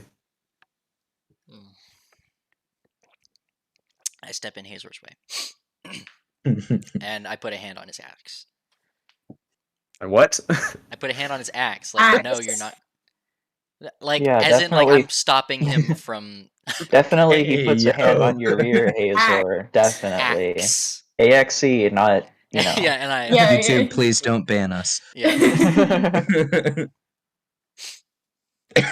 One hand on his axe, and one hand on his ass. I'm like, hey, listen. And I pat it a little bit. You don't know which one I'm talking about. Grasp it firmly. We gotta think clearly in this situation. We gotta think clearly. Azor is very disoriented by the human ways. This situation. Yeah. All right. I agree. Fine. And I am freaking out, and I just want to go somewhere safe. Would How you would like a that drink, work? sir? A drink? Yes, I shall buy it for you. Somewhere safe? That's a bad idea. Of course. That's a bad Well, I idea. mean, he does have a place he's staying right now. Who, Dante? Yeah. Where else would I live? On the floor? Yes, you would That's live where on I've the been floor. sleeping. So Fair enough. Fair enough. Yeah, Hazor doesn't trust modern amenities like beds. Candles. What is that? Stuffed animals and tents and such. Yeah. He also doesn't trust sugary treats offered by mystic sorcerers, I feel which like may or may What not is be the a good treat idea. for Mystic Sorcerer? By the way, you guys are quite hungry again, so you might want to eat. I feel like by this time, my little brew that I've made is kind of on its last dredges. So I will not advise you to drink that, but go ahead, bud. I first offer it. I say a peace offering, and I My apologies, sire, but I'm afraid I shall not accept your drink. I am not foolish enough to make a decision as harmful as that one. Well, nobody's said yes yet, so I figured I might as well ask. And then I pop the lid and I douse the rest of it. I, down the rest of it. Now you said a drink. Of course, I shall buy you whatever you want, provided I can afford it, that is, but I shall pay for a drink for your enjoyment. I turn to the others. I say, I think we're going to be fine. I like this dude. I'm going to call him Glenn. What's your name? See, that is a good question. I can ask all three of you the same. The But name? this is not. We all know that this is not exactly the time nor the place to divulge such personal information. Is that right? All right. And mind, you guys also have not seen Seishin except for Kyo here. Say Kyo. Yeah. Did Glenn over here kill Seishin? Just asking because I don't know if he's a good guy or not yet. Station? Do what? Who's Station? No, he's fine. Okay. He's fine. I think he's fine. Long story. Well, He's I not certainly here. have not killed anybody. Now, the others that are contracted to kill you, I cannot say the same, but I have not caused harm. Look. I just kind of take Saul aside. He doesn't seem quite and as much of a degenerate as to kill us in a public place, so I feel like if we just talk in a tavern, I like taverns. we'll naturally. Okay. And then I turn back to Glenn. Yeah, we'll take you up on that drink, but only if you're buying for all of us. I did offer exactly that, did I not? Lead the way. Please forgive me if I did not offer to buy drinks for the others. Please forgive me. That is my sincerest apologies. Your apology is denied. Just take us All to the right, bar. to the tavern. Huzzah! To the tavern And we I go. reach around and slap Hazor's ass again. I said, that's the last time that's ever going to happen. And we go on. All right. This has got to be the most awkward day for Hazor of his whole time in the human realm. He's like, dang, I made friends with one group of humans, and this is how. No, I feel And like Hazor. Elf. I feel like Hazor thinks he's really crushing it right now. Like, yeah, I'm like totally blending in with these guys. Yeah, Like, yeah. I think just this is just normal human stuff, he's really. like, yeah, human Yeah. stuff. Yeah. Huzzah! He like slaps my ass and I like go flying a couple feet forward. Legendary. Cut to the tavern. Is there a specific? Okay, just asking out of character. Is there a specific tavern that anybody? Actually, I could ask this in character. Is there a specific tavern that anybody would like to go to, or should I just pick one to my enjoyance? Well, you're buying, so. Not exactly, but if you wish to have something better than not, then why not go to a slightly more sophisticated area? It would be rude to be a picky drinker. That's just my policy. I don't know about anyone else though. Do you guys have any preferences? Just wherever you feel. Let's just have this conversation. A middle tier tavern shall do. I'm gonna go to the very middlemost tavern on the slope. Okay. Gotcha. You guys kind of peer into here, and the barkeep kind of looks at you, nods, gestures to the floor. There's a couple corner booths. Take one Any of those. preferences? Somewhere quiet. Well, actually, no. Didn't we want somewhere everyone could see us? Well, a corner booth would be like private yet, open. Yeah, Yeah, if someone tried to it would assassinate. fit kind of both, yeah. Okay, yeah, fair enough. The corner Okay. booths. I always like Yeah. those. All right, you guys sit down.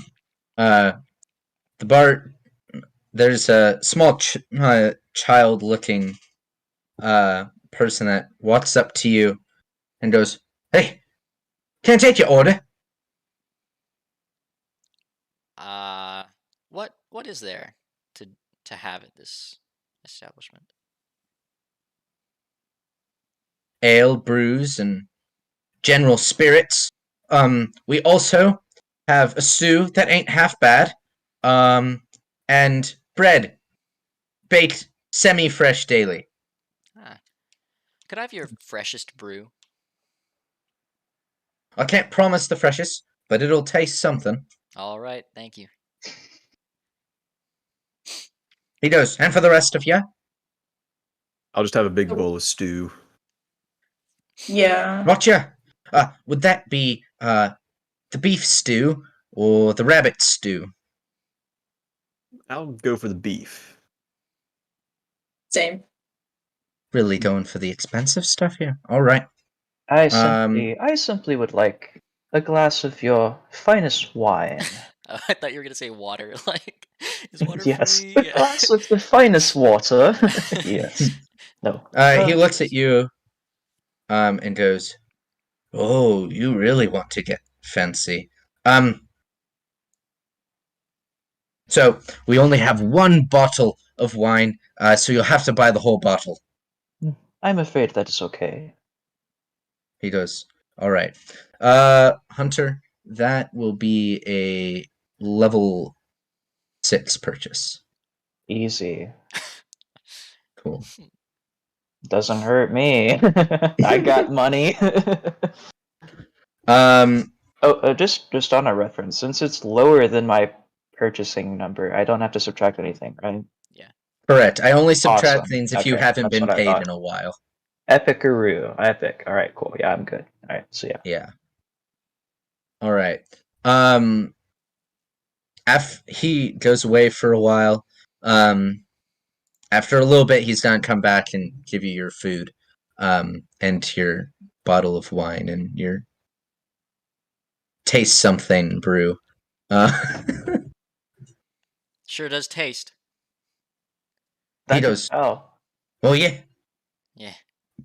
That He was a good just description. kind of walks off. You need to tip that man very well. Honestly, I couldn't have described it any better than he did. Say, You'll taste something. yeah. Finest waiter in the land. You'll taste something. Say, Glenn, could I have a sip of that wine? I've never had that before, to my knowledge. I shall do it on one condition, and that one condition is rather conditional to the three of you as a whole. Guys, Why you have don't to do we- whatever he says. Why don't we exchange our names? Because my name is certainly not Glenn or whatever the hell you've been calling me, and I find it quite offensive to be honest, but I forgive you because you don't know my name, so I can let it slide as somebody 2,000 years in the future would say. Whoa. Why the hell I said that, I don't know. He's astral projecting. Philosophy? Yes. Philosophy. That really was not supposed to happen, but okay. I'll go first. Hi, my name is Saul. I'm 30 Oh, years so- old. I saw. I wear this chain around my neck because I think it looks cool. And Well, you I- certainly look something. and I have a drinking problem. I'll admit. I'm afraid a lot of people why I come from have that same issue. Very interesting, I do say. I haven't quite understood why. Perhaps it's just that I'm the odd one that doesn't have a drinking problem. Who knows? That's pretty comforting to hear because you do sound fairly odd. I appreciate that, good sir. Meets Alright. a Well, stranger on the allow first. me to Within the introduce first myself. 5 minutes, calls him odd. Calls him My Glenn, name- then calls him odd. Yeah.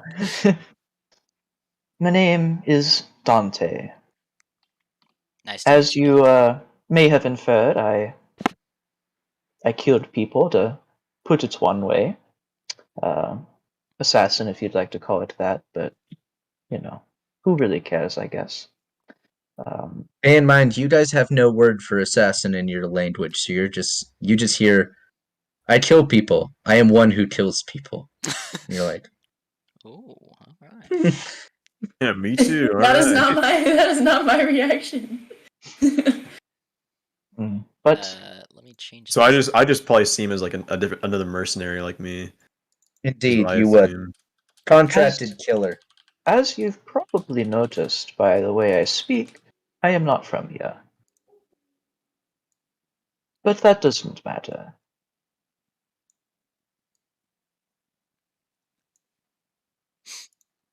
Yeah, you're right. It Alright. doesn't matter. Yeah. Look, I don't care who you are, where you came from. My Well, biggest concern. That's very evident. You don't need to state that. You said that you had been hired to come after this. Who hired you, and what did they tell you about it? Perhaps if you give me your name, I could tell you. Kyo. Come on. What? Okay, there we go. My name is Kyo. What? Who hired you, and what did they tell you about us? Well, That to would be be fair. Okay, I was Yeah. gonna roleplay it to an extent, but just so that I know what to say. Yeah, let me clarify. I just know, like, I just need to know if I know the person's name or not, because I'm assuming You that would I not know the person's name. I would it just know that the person who sent the letter to me received the letter incorrectly and then sent me to kill them, and I got a description of the party, basically. Actually, you likely would not get why you're being sent to kill them at all. You would likely Okay, it would just be a description of what they look like, I guess. Yeah, exactly epic. pretty much. And you would get like assassin lingo for how important it is, and they were ranked very highly, even though after you scouted them for like the better part of a day, you were like, Okay, cool. Fair enough. But I still have the letter. Sounds 'cause, about like, right. I'm assuming I could just pull it out and show them the seal or something. Well, I guess the seal would be broken, but if I wasn't given a name or anything, I wouldn't be able to like say something. So I could at least just show them the letter. Yeah. Okay. All right. Cool. Well, unfortunately, I do not have the information on who hired me to kill you, nor why. I'm afraid that was not stated. All that was stated, though, was a description of the four of you, although the fourth one is not here, unfortunately. And for some very odd reason, you were listed very high priority, which please do not be offended by this, but I'm rather confused as to why they've listed you as that. You are very opposite of high priority. We're like Well, you soft still didn't kill potatoes. us, so. Well, yes, because this is a false listing. I'm not going to kill somebody that's innocent. We're fairly important. You're free to think that, but as an outsider, I highly doubt it. Hazor is important. Homeboy, This guy- homeboy said, "Press F to doubt." So you really are risking your entire career on the basis that we're not as high profile as we seem? You're really willing to risk your job as an assassin? I don't know what that. I because don't I can know the assure word. you- As a one who kills. I can assure you, madam, I've gone through a lot worse. yeah, he's just a Why nice. do you want? He's just a Stop, nice Saul. one killer. Oh, my bad. So, why do you want to join us? What's in it for you? You could have just killed us if we were so easy to kill. That's true. I must say, you were rather easy to kill. But allow me to explain. For, you see, as eloquently as I can say, on this journey that you're going on, it's very possible that we encounter, or that you would encounter people that I have interest in doing business with, let's put it that way. Maybe the business that you might call contracted killing. Perhaps it would just be something different. But you see, this life of roaming around and taking contracts, being alone, I don't know, just not really enjoying it anymore. Looking for some variety and, I guess somebody that doesn't want to try to kill me, because being a assassin kind of means you are targeted. Like, at least that's my experience. So I'm afraid that my answer to your question at the moment is very vague. Though I can assure you that As Hunter's talking, you guys hear a door open and very heavy clunking boots walk through into the tavern.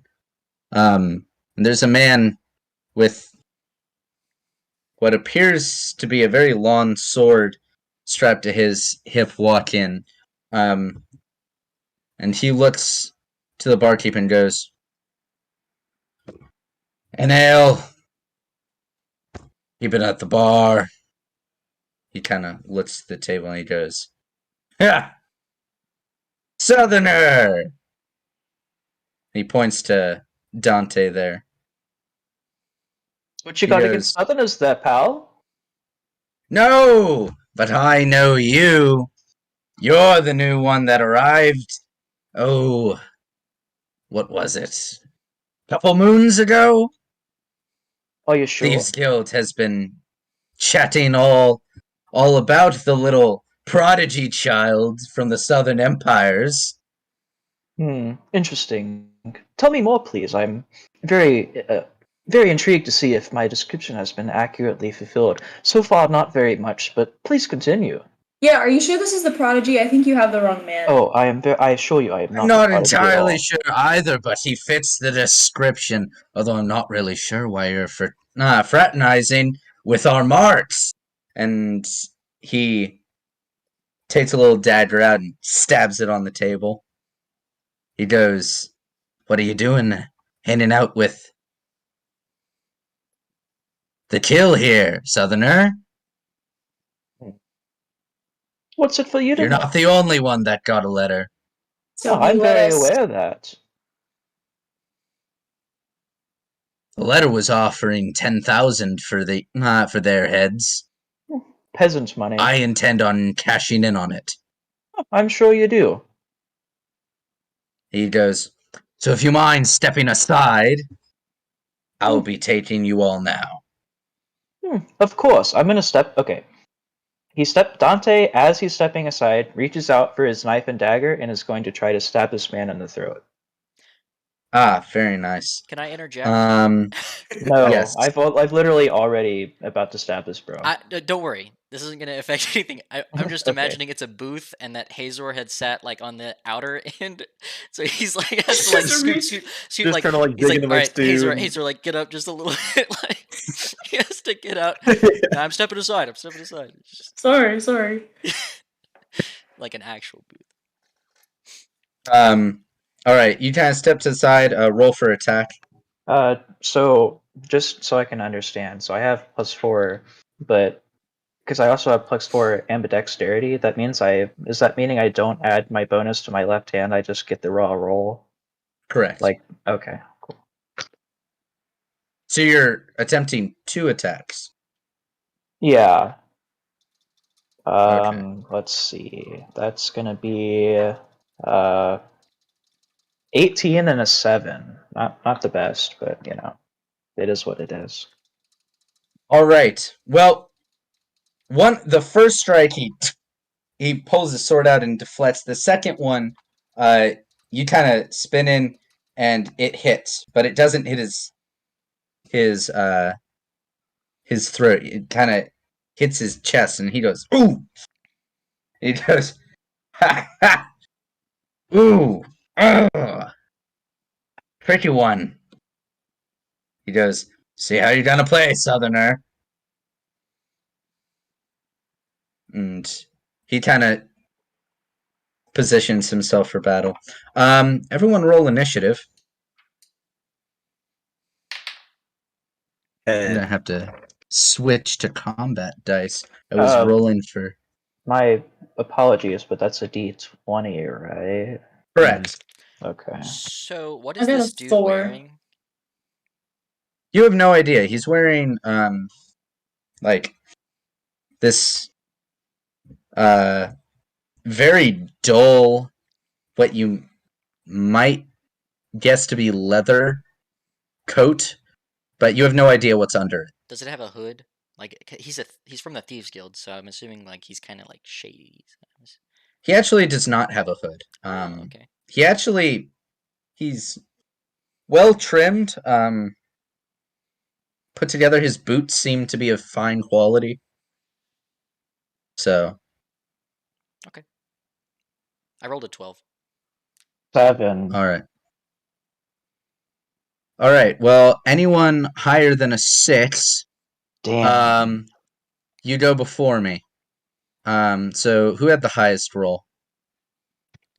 Caleb, 5 what to did you? 10. Oh, okay. I had the highest roll then. All right, Blaine.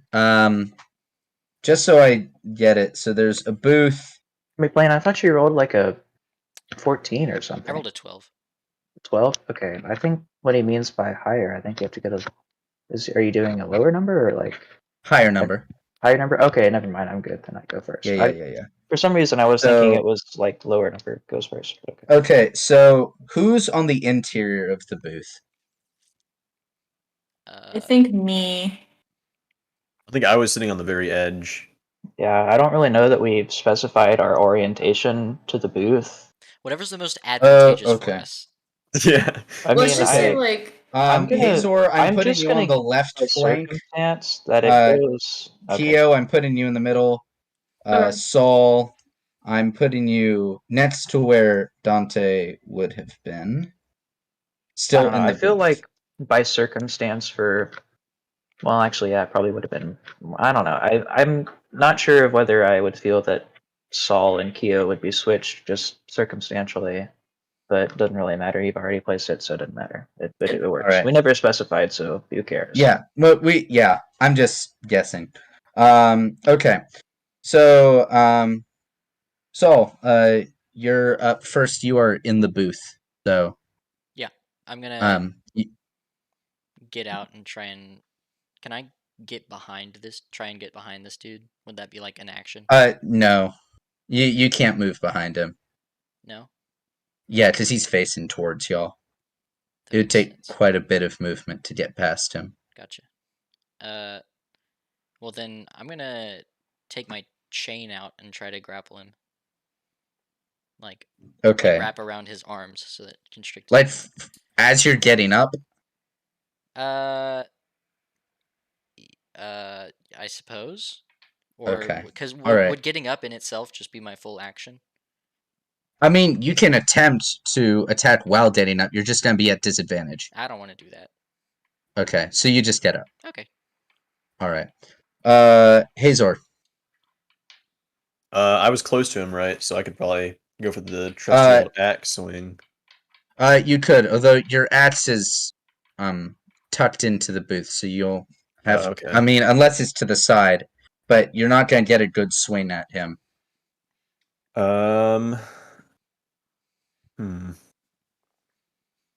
He has a sword out too, though, right? Correct. I'll just take a defensive position. Okay. Sorta. Just kind of get your Yeah. axe up. Is there a All weapons right. triangle in this campaign? Like What?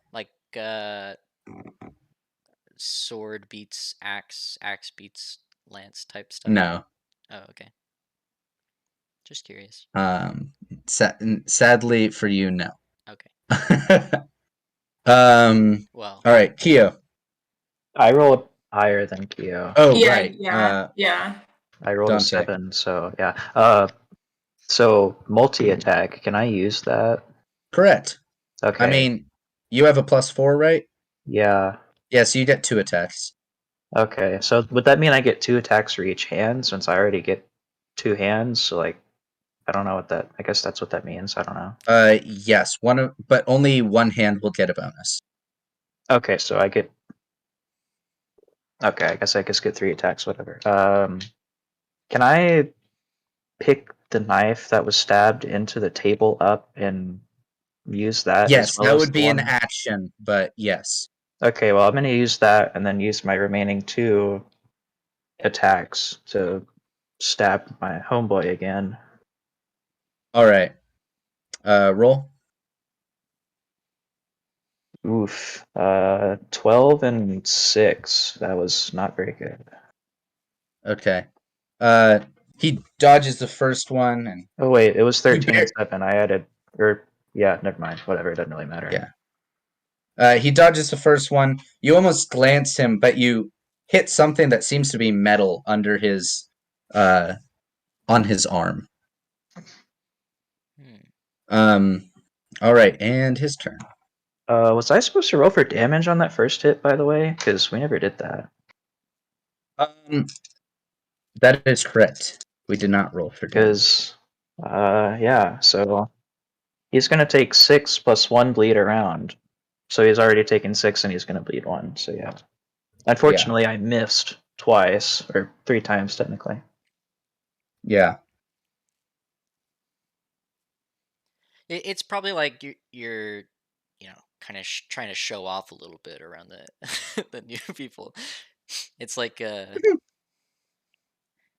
Kung Fu, whenever the person. I mean, to be fair, I was trying to go for the insta-kill, like double throat stab. Yeah. So, You like did a backflip and then tossed the knife up like through the other Hunter, one. what's your AC or your defense? I think just a 12. Well, where is that lol? I believe I thought for you we had a bonus. Where? Why do I not have that listed? I don't know. I thought we had a bonus to it, but I can't remember what it is. I'll say it's because I thought you had it is. I mean, I thought you had I would think I'd get like some sort of dexterity bonus or something, but I don't know. I thought we had. I vaguely remember the number 14, but I can't remember for sure. So that's probably what it is. I just don't know why I don't have it listed. Okay.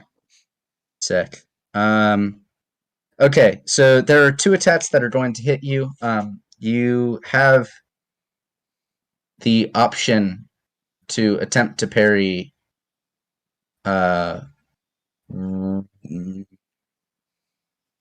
You can parry one of them without any detriment to you, but the second parry will take one of your actions next round.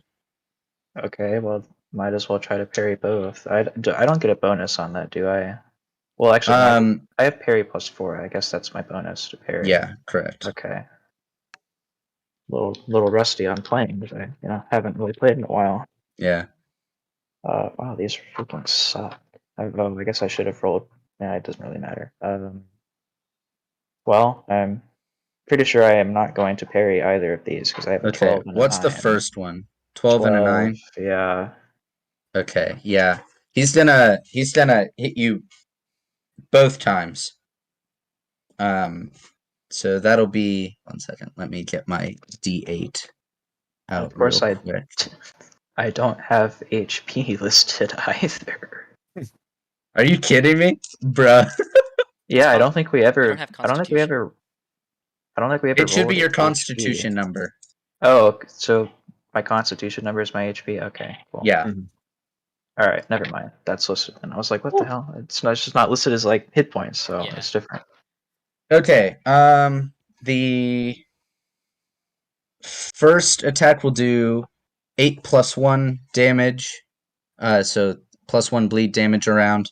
The second one will do 5 damage plus another bleed around. Oof, This that's guy is not messing around. not very good. It's not very cash money Man, of this is you. bad. Dante gets introduced and dies within the first hour that he's here.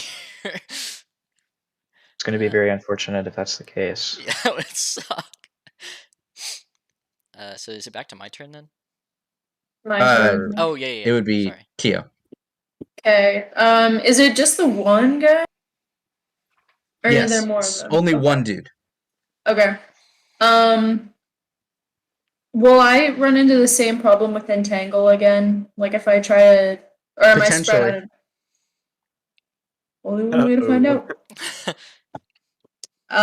That is a 14 plus 3, 17.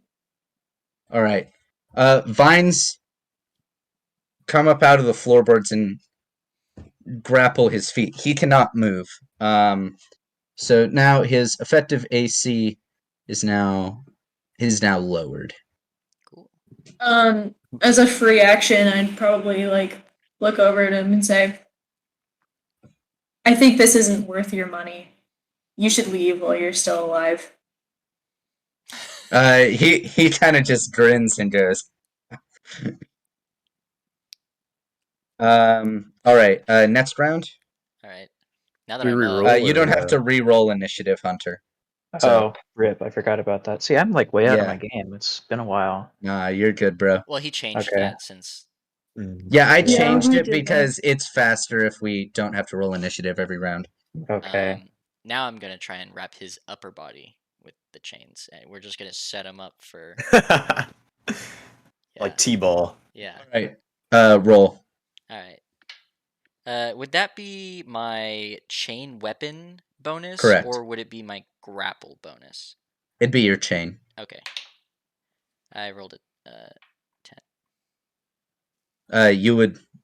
That would be a miss, sir. All right. I'm like super close to him. Doesn't even. All right. Whatever. I suck at combat. It do be unfortunate. Yeah.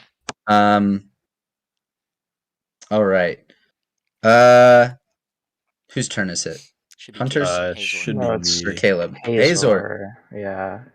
All right. All right, I'm gonna Hazor. try You to- are in a position where you can attack this round. Yeah, I'm gonna go for the trusty axe swing. You gonna cleave? I had a slice? nat 20 plus 6. Why is his only good rolls in combat? Hey man,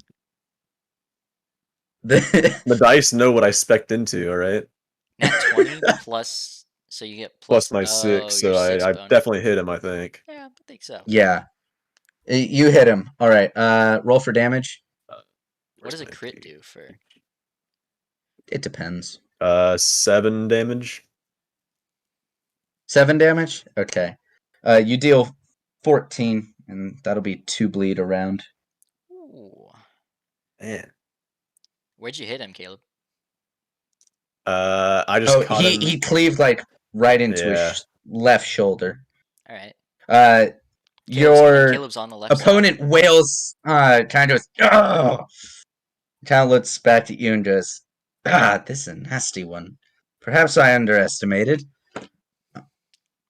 Hunter, your turn. Is he in a like position where I could just slit his throat? No.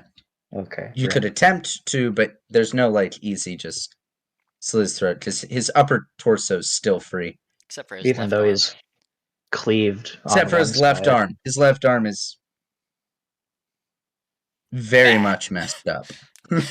Probably can't even lift it. Okay, Yeah. well, I only have one action, so I'm just gonna... I don't know, might as well go for the kill, I suppose. Oh, 18. All right. He is going to get the option to parry. That would be a critical. He does parry. Ooh. Damn, of course. I have to freaking... Man. Does he knock the dagger out of his hand? No. Good question. Well, I Of mean, course I on, have on to crits like that, like, roll low.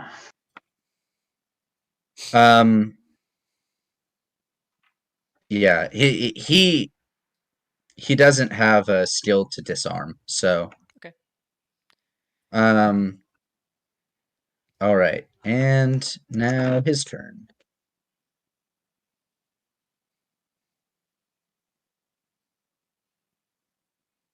Okay, that's a critical fail. Let's see what it does to him.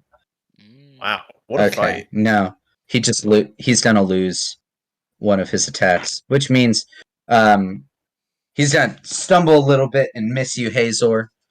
He would have hit you, but the critical fumble canceled out the rest of his attacks for the round. Nice. Poor guy. Yeah, he's really looking. Yeah, for I feel kind of bad. This is just a Yeah. beatdown. It's all right, dude. You can back away. You know, might hurt your pride, but that's the only thing that'll be hurt. Well, aside from everything else that we've done to him so far. All right. And Kyo, Um, Time to mark do you want to the just maintain focus nights. on the entangle, or do you want to try and do something else? well, I can't like strengthen it, right? It'll only just be his feet. Correct. Yeah, I know. I'll just maintain focus and I'll just say, I'm giving you one last chance. He kind of scoffs and goes, "I'm not dead yet." All right.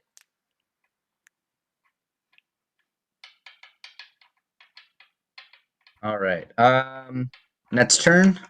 I'm trying it again. I rolled a critical failure. Oh, All right. God. Roll another 20 for me. All right. That's a 4. Okay. The chain slips out of your hands and falls onto the bar floor on the other side of the table.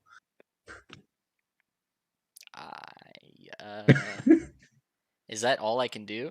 Can I like? I mean, how many actions around do you have? 2? I don't know. What's your bonus? To actions? Like I have No, to your chain combat. Oh, yeah, 1 action. Just 1? Yeah. Oof. Okay. It's every 4 you get 1 more, right? Or is it Correct. just 2? Oh, okay. Well, for now, that'll get updated when we update Alright, the yeah. system. But yeah. All right. I just kind of look at it, I guess. Then like, maybe I had too much to drink. All right. Is it Hazer or Hunter next? Yeah, me. Okay. I'm gonna just go for a neck chop. All right. So you pull that out and. Yeah. All right. 19 plus 25.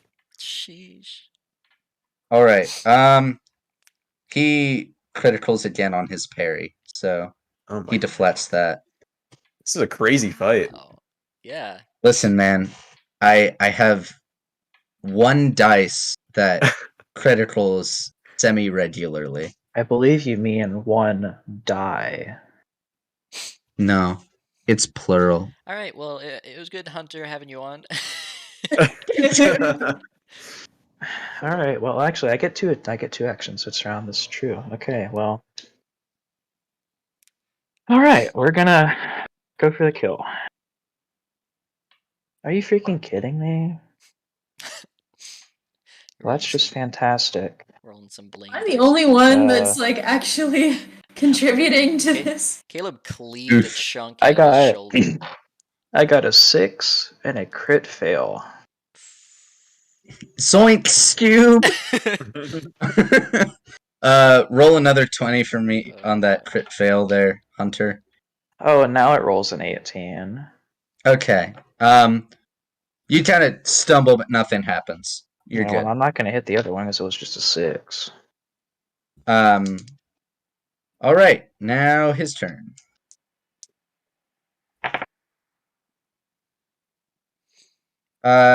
Hazor, what's your armor class? 14. All right. He's gonna hit you twice. And he's gonna swing at Saul. One more time. Hazor, you have the option to parry. What's your bonus? For parry, I have block and I don't have parry. Okay. What's your bonus in your combat? For axes, Yeah. +6. Okay. Yeah, you can attempt to block both of them. Okay, 22 for the first one, Okay, you blocked that one. and a what's 3 plus 9? You do not block that one. Is that the one that was coming for me? Oh, no, he hit me twice. No, that's the one going for Hazor. Oh. Hazor, that'll be 3 damage plus 1 bleed around. Alright. All right, and the one coming for you, Saul. You don't really have a weapon to parry him with, so I'm just I'm sorry. Oh crap! Ahead of and I'm, time. like, bending down. Oh, guys. Oh, Wait. I'm just oblivious. alright, I'm like, that'll- oh shoot, gotta go. That'll be 5 damage plus 1 around. Ouch. Okay. All right, and Kyo. So to reiterate, I can't like wrap the vines around his arms. What's You can attempt, but there's a chance for the whole spell to fail. why not? Not 20. All right. Kyo kind of, and the vines grapple up and grab his hands. He attempts to escape them, which he fails, and they wrestle the sword out of his hand. I kind of just look up at her. I'm like, "Are you okay? You got like a major forehead vein popping right now. You're like, concentrate." Worry about my veins. Sorry, it's like blood's like. Yeah. You're worried about the wrong veins. Like, he's kind of like, "Ugh," and he's now immobilized. Now is the time to negotiate with him. No, yeah, we're done. Negotiate. No more of this. You really have no cards left on the table, sir. Hell no! I want to kill Dante his ass. does not listen, and Dante slits his throat. You gotta roll for that. He's Right? immobilized. That is true. He doesn't really have an armor class at this point, He really. could crit fail and then kill us all in one fell swoop, though. Oh. I don't think he drops No. a knife and it bounces and hits everyone. The greatest that's hero how that physics never works. was. Yeah. Nah, that would be Those- great if we were running a Monty Python type campaign. So his throat is slit then? Dante's. Yeah, Yeah, I'm slitting he's- his throat. Preferably, I'd like to cut his entire head off, I feel but like the you know. vines are holding him up, so like he slumps, but only. Yeah, he just Just like, yeah. like a Yeah. really messed up scarecrow. Yeah. What do you think the And I, bartender's like- thinking right now? Release Barte- the vines. Bartender is currently hiding behind the bar. He ain't messing with. He kind of hears gushes of blood hit the floor, and he kind of hears the silence, and he looks up and he goes, "Y'all done? Yeah, seems like it. Get out!" Yeah, don't have to tell me twice. I can't undo the vines, can I? It's Hmm. no. They'll go back to where Okay. they go at some point. I put my hands on the guy's forehead and say my blessing. And then, how bad are you, Saul and Hazor? You guys are both bleeding, right? Yeah, one per One round. per or- round. What's a round now? Is that just like Uh, quickly you need to get stabilized? Yeah, you guys got to get stabilized pretty quick, or else you're gonna bleed out. I'm afraid that I'm the one with the lowest hit points and at most risk to die. Well, I I'm mean, not I gonna know heal that you right now. I'm Theo's not sorry. going to, but I'm just saying, I would really you like to bleeding? not die. Yeah, I'm at 9 HP and I'm bleeding. Oh, No, you're I'm bleeding two actually per no, round, I'm aren't at 8 because I bleed 2 around. I subtracted 1. Who of Saul and Hazor is the worst I'm right at now? 10, losing 1 per round. I have 20, losing 1. Okay, I'm gonna go over to Saul and I'm gonna do my first aid. I get to combine my first aid and my field medicine. Correct. Right? Okay, cool. Great. So that is a 16 to heal Saul. Okay. You successfully stopped the bleeding. Cool. So Could I do the same to Hazor then? You can attempt, yes. Okay. I'm gonna get up and attempt to do it. All to right, my boy Hunter, you Dante. lose another 4 while she's wrapping both of them up. I'm trying to do it. Okay, to so I'm gonna go over to Dante. Okay.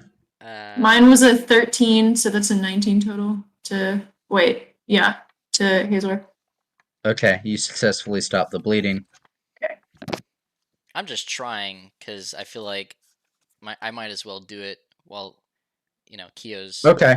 Roll. Because yeah, it's better be good. 3. I used a different dice too. He clumsily It gets kinda- worse. Yeah, I go.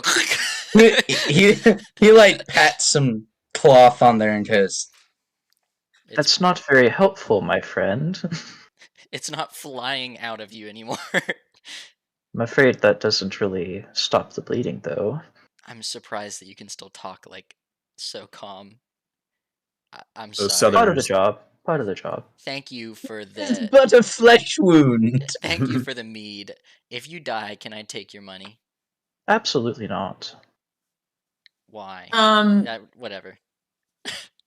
I go over. I go over to. I like see this terrible patch job, and I come over and I'm like, I tried again. yeah, just watch me do it next time. Okay. I'm gonna roll to try and stop Dante's bleeding. That is another 13, so another 19. All right, you stop the bleeding. How are you? All right. Rolls like that. Dante picks up his knife that was on the floor, and is also going to take the knife that the dead man stabbed into the table that he was using. I pick up my chain. And yeah, so Dante now has 2 knives and a dagger. So yeah. All right. Also, Dante is going to try to search this man for weaponry and stuff. Well, I mean, there's the sword he had that's Okay. currently laying on the ground. Is it a small sword? Is it a short sword? No, it's a long sword. Okay, well then I'm not taking that. I mean, okay. I can't use it. Why would I take it? I just strap it You on could back s- and kind I of. mean, you could sell it, but Yeah. Yeah, I guess that's fair. Yeah, I'll take it to sell. I guess I'll do that. There's Just- decent amount of coin on him. Okay, I'm taking all that. He has the letter that he received, which Definitely is taking fairly that. similar to Yeah, yours. well, I'm gonna take it and burn it probably. He has very nice boots on, but they're tangled up in Yeah, vines can't do right anything now. about that. Do you have any poison or something? He has 3 vials of unidentified liquid. I take all of They them. have cloth wrapped around the top. In 2 of them have red wrapped around them. 1 of them has black. I take them for sure. Definitely More taking ale? those. Yeah. Is there anything else interesting on this man? Not that you see. Cool. I mean, there's some food rations, but not a bunch. Is his leather jacket kind of ruined after the whole fight? The back is, yeah, it's real torn up. But underneath, there is a now fairly messed up just from the one gash you made, Hazor. Chainmail. Yeah, well, it's covered in vines though, as well, probably. Yeah. I guess we just get out of the barman's hair then. Yeah. Well, the barman is very annoyed. And at this point, there's a small crowd outside the bar. Kind of peering and looking at you. Yeah, we Did you basically decapitate him? Nah. Or Huh? I know Dante wanted to decapitate the guy, which Yeah, I might be a did. bad look. Oh, I mean, yeah, they're gonna Dante's be. angry. Well, Dante's going to not decapitate him, but he's considering just doing a little stabbing his forehead a little bit before leaving. But he's gonna. All right, that's tasteful. gonna- Decapitation, that's a little too far, but He's gonna. Dante's gonna decide that. Tasteful disfiguration. Yeah, Dante's Yeah, gonna man. decide that he probably should not do that, and he's just gonna leave. all right, Basically good. crucified him, so What are we gonna do? Well, I was hoping to slit his throat in one action. Didn't really work out because I had to roll like trash for like 5 Be turns how in it a be. row. Yeah. yeah. Oh, Where do we go now? Of course, the one time That's a real good question, bud. You guys kind of step out of the tavern, and there's like a large crowd of people looking very angry at you, going, "Murderers!" So He don't did look it at me. first. Yeah, to be fair, Nah, I didn't land the killing blow, so Yeah, that's all this man. they make no difference in their calls. They just kind of scowl at you as you walk through. After a little while, you guys hear the commotion of heavier boots and clashing of light armor Oh. running down the street. We gotta get out of here. We gotta hide. You guys look back. Yeah. There's some soldiers talking to the crowd. Yeah, definitely gonna try to hide. Should we just like duck into an alleyway and then? Indeed, you can. Yeah. Is that a roll or can we just do that? Yeah. Nah. You'll be fine. Okay. Okay, well, good. yeah, I'm no longer in combat, so would not roll well. The one time I rolled well, I got parried by a critical, so, Caleb, I think you and I are opposites. I roll fine whenever it's like random talking to people stuff, but then whenever it's like combat, we switch. Maybe we should like share dice Yeah, or like exchange. we should do a trade. Yeah, because I have Yeah, but who's gonna get the stick I have 2 d20s. both times? I have 2 d20s. If you have 2 d20s, then we can just switch one of each, and then we'll designate it combat dice and talking dice, and then boom.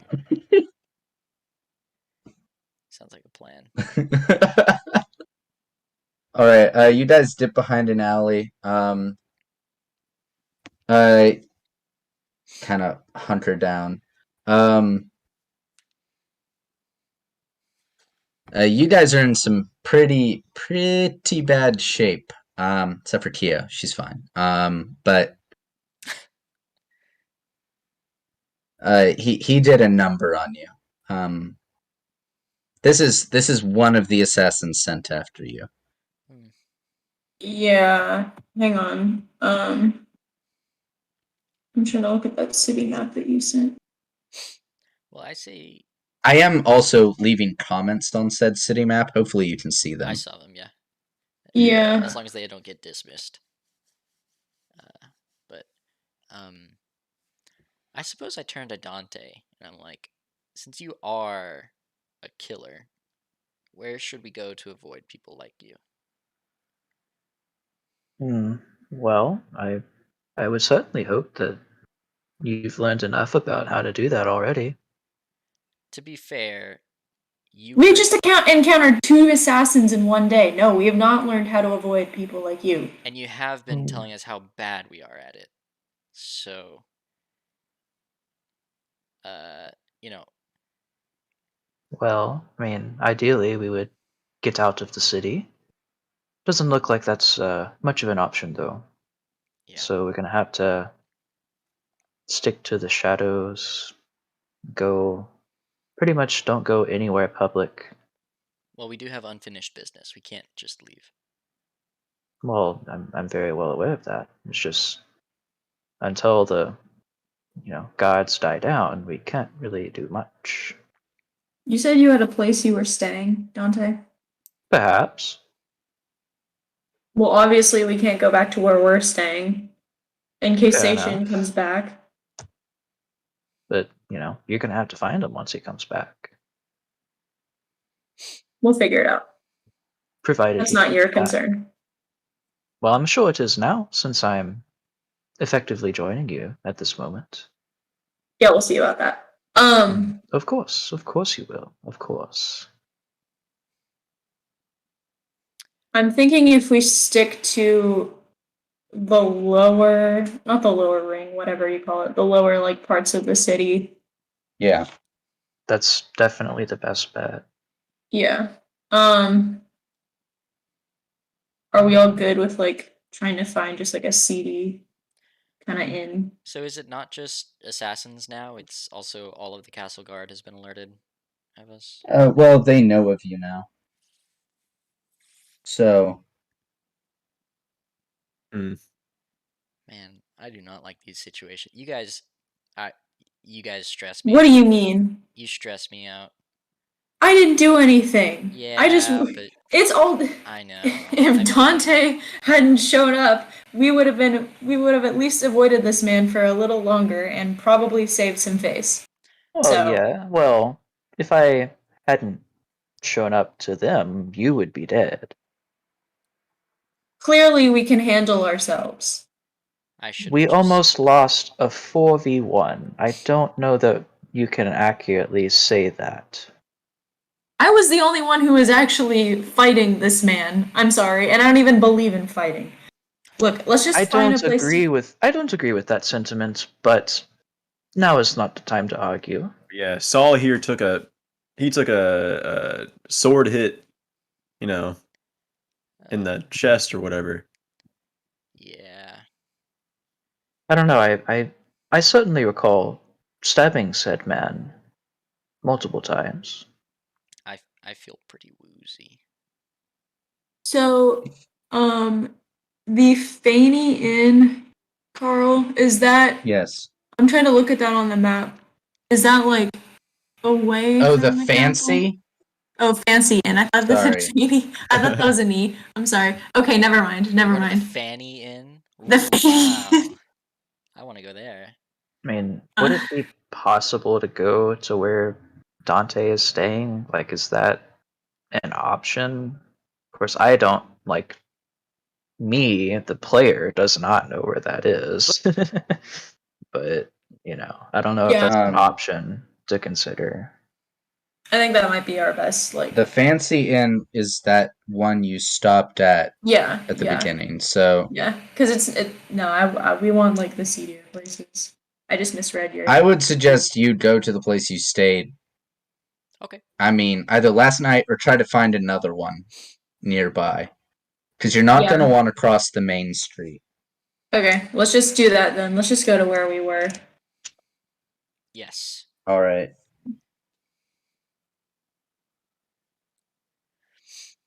Okay. You guys head back to that tavern and kind of hunker down in the room. Toss a couple coins to the guy to keep the room where you're at. Kind of tend to your wounds. Likelihood that another person is after you is probably high. There were probably several, possibly equal to the number of people in the party that were sent after you. So Dante, Well, the other down guy, two. that's 2. So there's probably at minimum 2 others. Hmm. So, I mean, Wow. do with that information as you will. Yeah. Wow. I think I'm gonna go into this corner. I'm stepping back. You guys figure it out. I want to try and meditate, but I haven't formulated exactly what I want to meditate for yet. So you guys just kind of like keep talking. I think our best chance at this point is just to wait on that letter.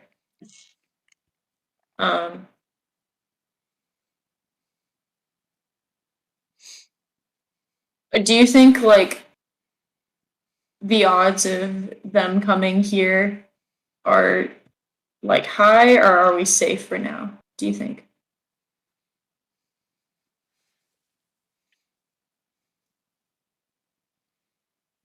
Are you asking me? Yeah, just in general. Or to like Dante or something. Well, I mean, you would have no idea. Dante Okay. might have a suspicion that they probably are following you, but he also doesn't know who was sent after you. Or whether that guy was actually the toughest dude. I mean, that guy was probably a little tougher than Dante. Maybe just in raw combat. But, like, who knows who else got sent after you? Or if they'll try to engage you in a group like that again. So, likely it's a good idea to not travel alone. Hmm.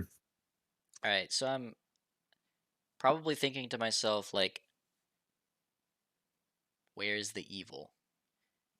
You know, I want to know because I kind of want to know where, if there's like maybe not immediate danger, but like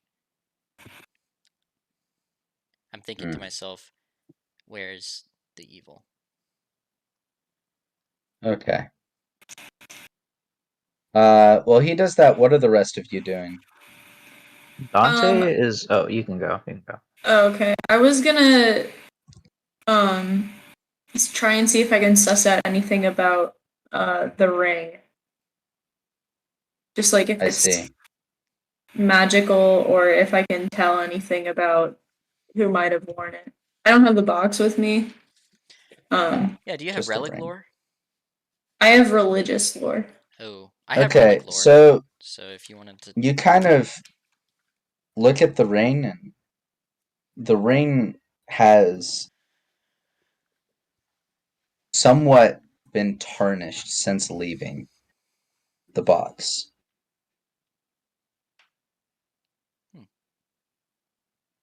Okay.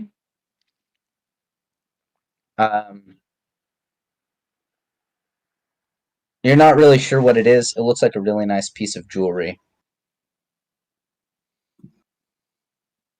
And I like try and sense if there's any like magical properties or like remember if there is any religious significance, or can I just not? You know that there's religious significance of natural things like leaves and such. Well, yeah, I but know it's a druid's ring, but like I It is a couldn't. druid's ring, but it's likely just a personal item. Okay. dang, you just Yeah. stole. Look, I think I will take better care of it than the bards. Than having it safely kept in a library. Yes. Okay, Yeah. fair enough. So you guys are going to meditate Okay, well, off.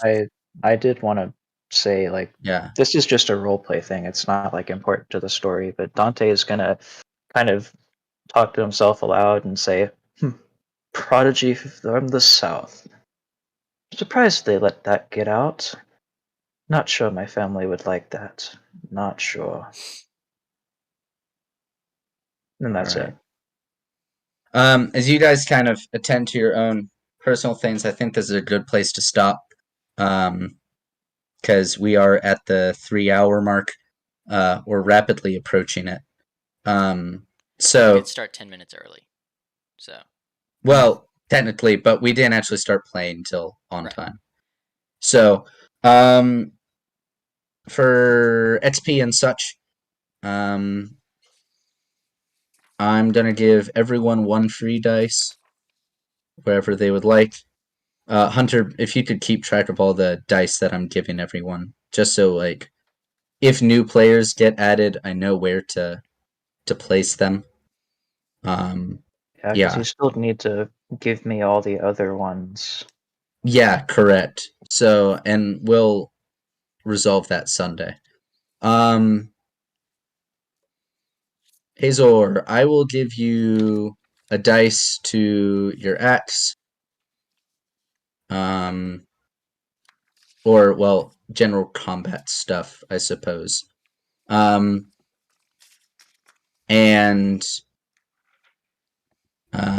1 to... I'll give you a couple points to your charisma skills. me? No, to Hazor. Oh. To Saul, I will give you 1 dice to an academic skill of your choice.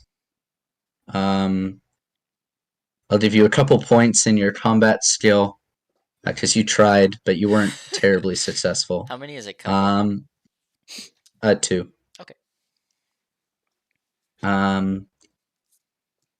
Dante, I will give you a dice in your combat skills, and I'll give you let me think. I'll give you a couple points to your charisma skills. Keo, I'll give you a dice to your magic. And I'll give you a couple points to let's say an academic skill, because you were helping research a bunch. And I'll get Can I get points. Can I get a dice 10 medical? Yeah, Yes, pretty big. I will permit that. An Does academic, anyone you else? said? Yeah. Does Okay. anyone else feel like they should get dice in other areas? Maybe more charisma for me, because Okay. I talked to Yeah, the I'll give stealth you. dude. Yeah, you did. I'll give mean, you a like- dice for that. In my personal opinion, I thought that I started out pretty bad with the roleplay, but I thought it got better. So, like, I would like to argue for a die in charisma, just based off of like stuff. But you know, whatever.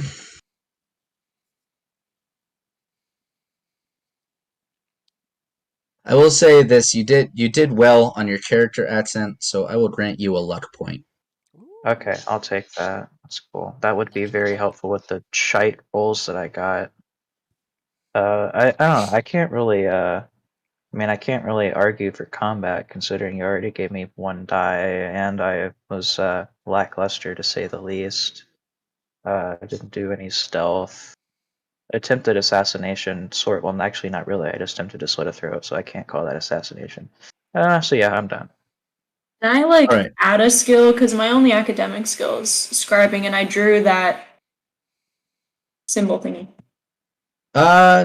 You can add points into some form of artistry if you want. I only have dancing to Then artistry. then write down like points to artistry and in like a note, and then like circle Okay. it and write Sunday next to it, and then we'll figure it out. Okay. Because Yeah. we're going to work through everybody's issues on Sunday and make it all uniform and good. Alright, sounds good. Yeah.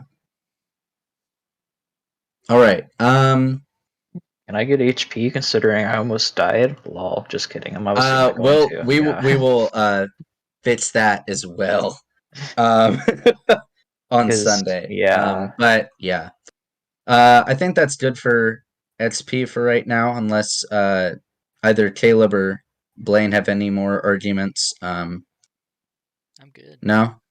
All right. All right. Well, thank you everyone for joining us. I hope you enjoyed today's session. We will be streaming again next week, Friday, as always. And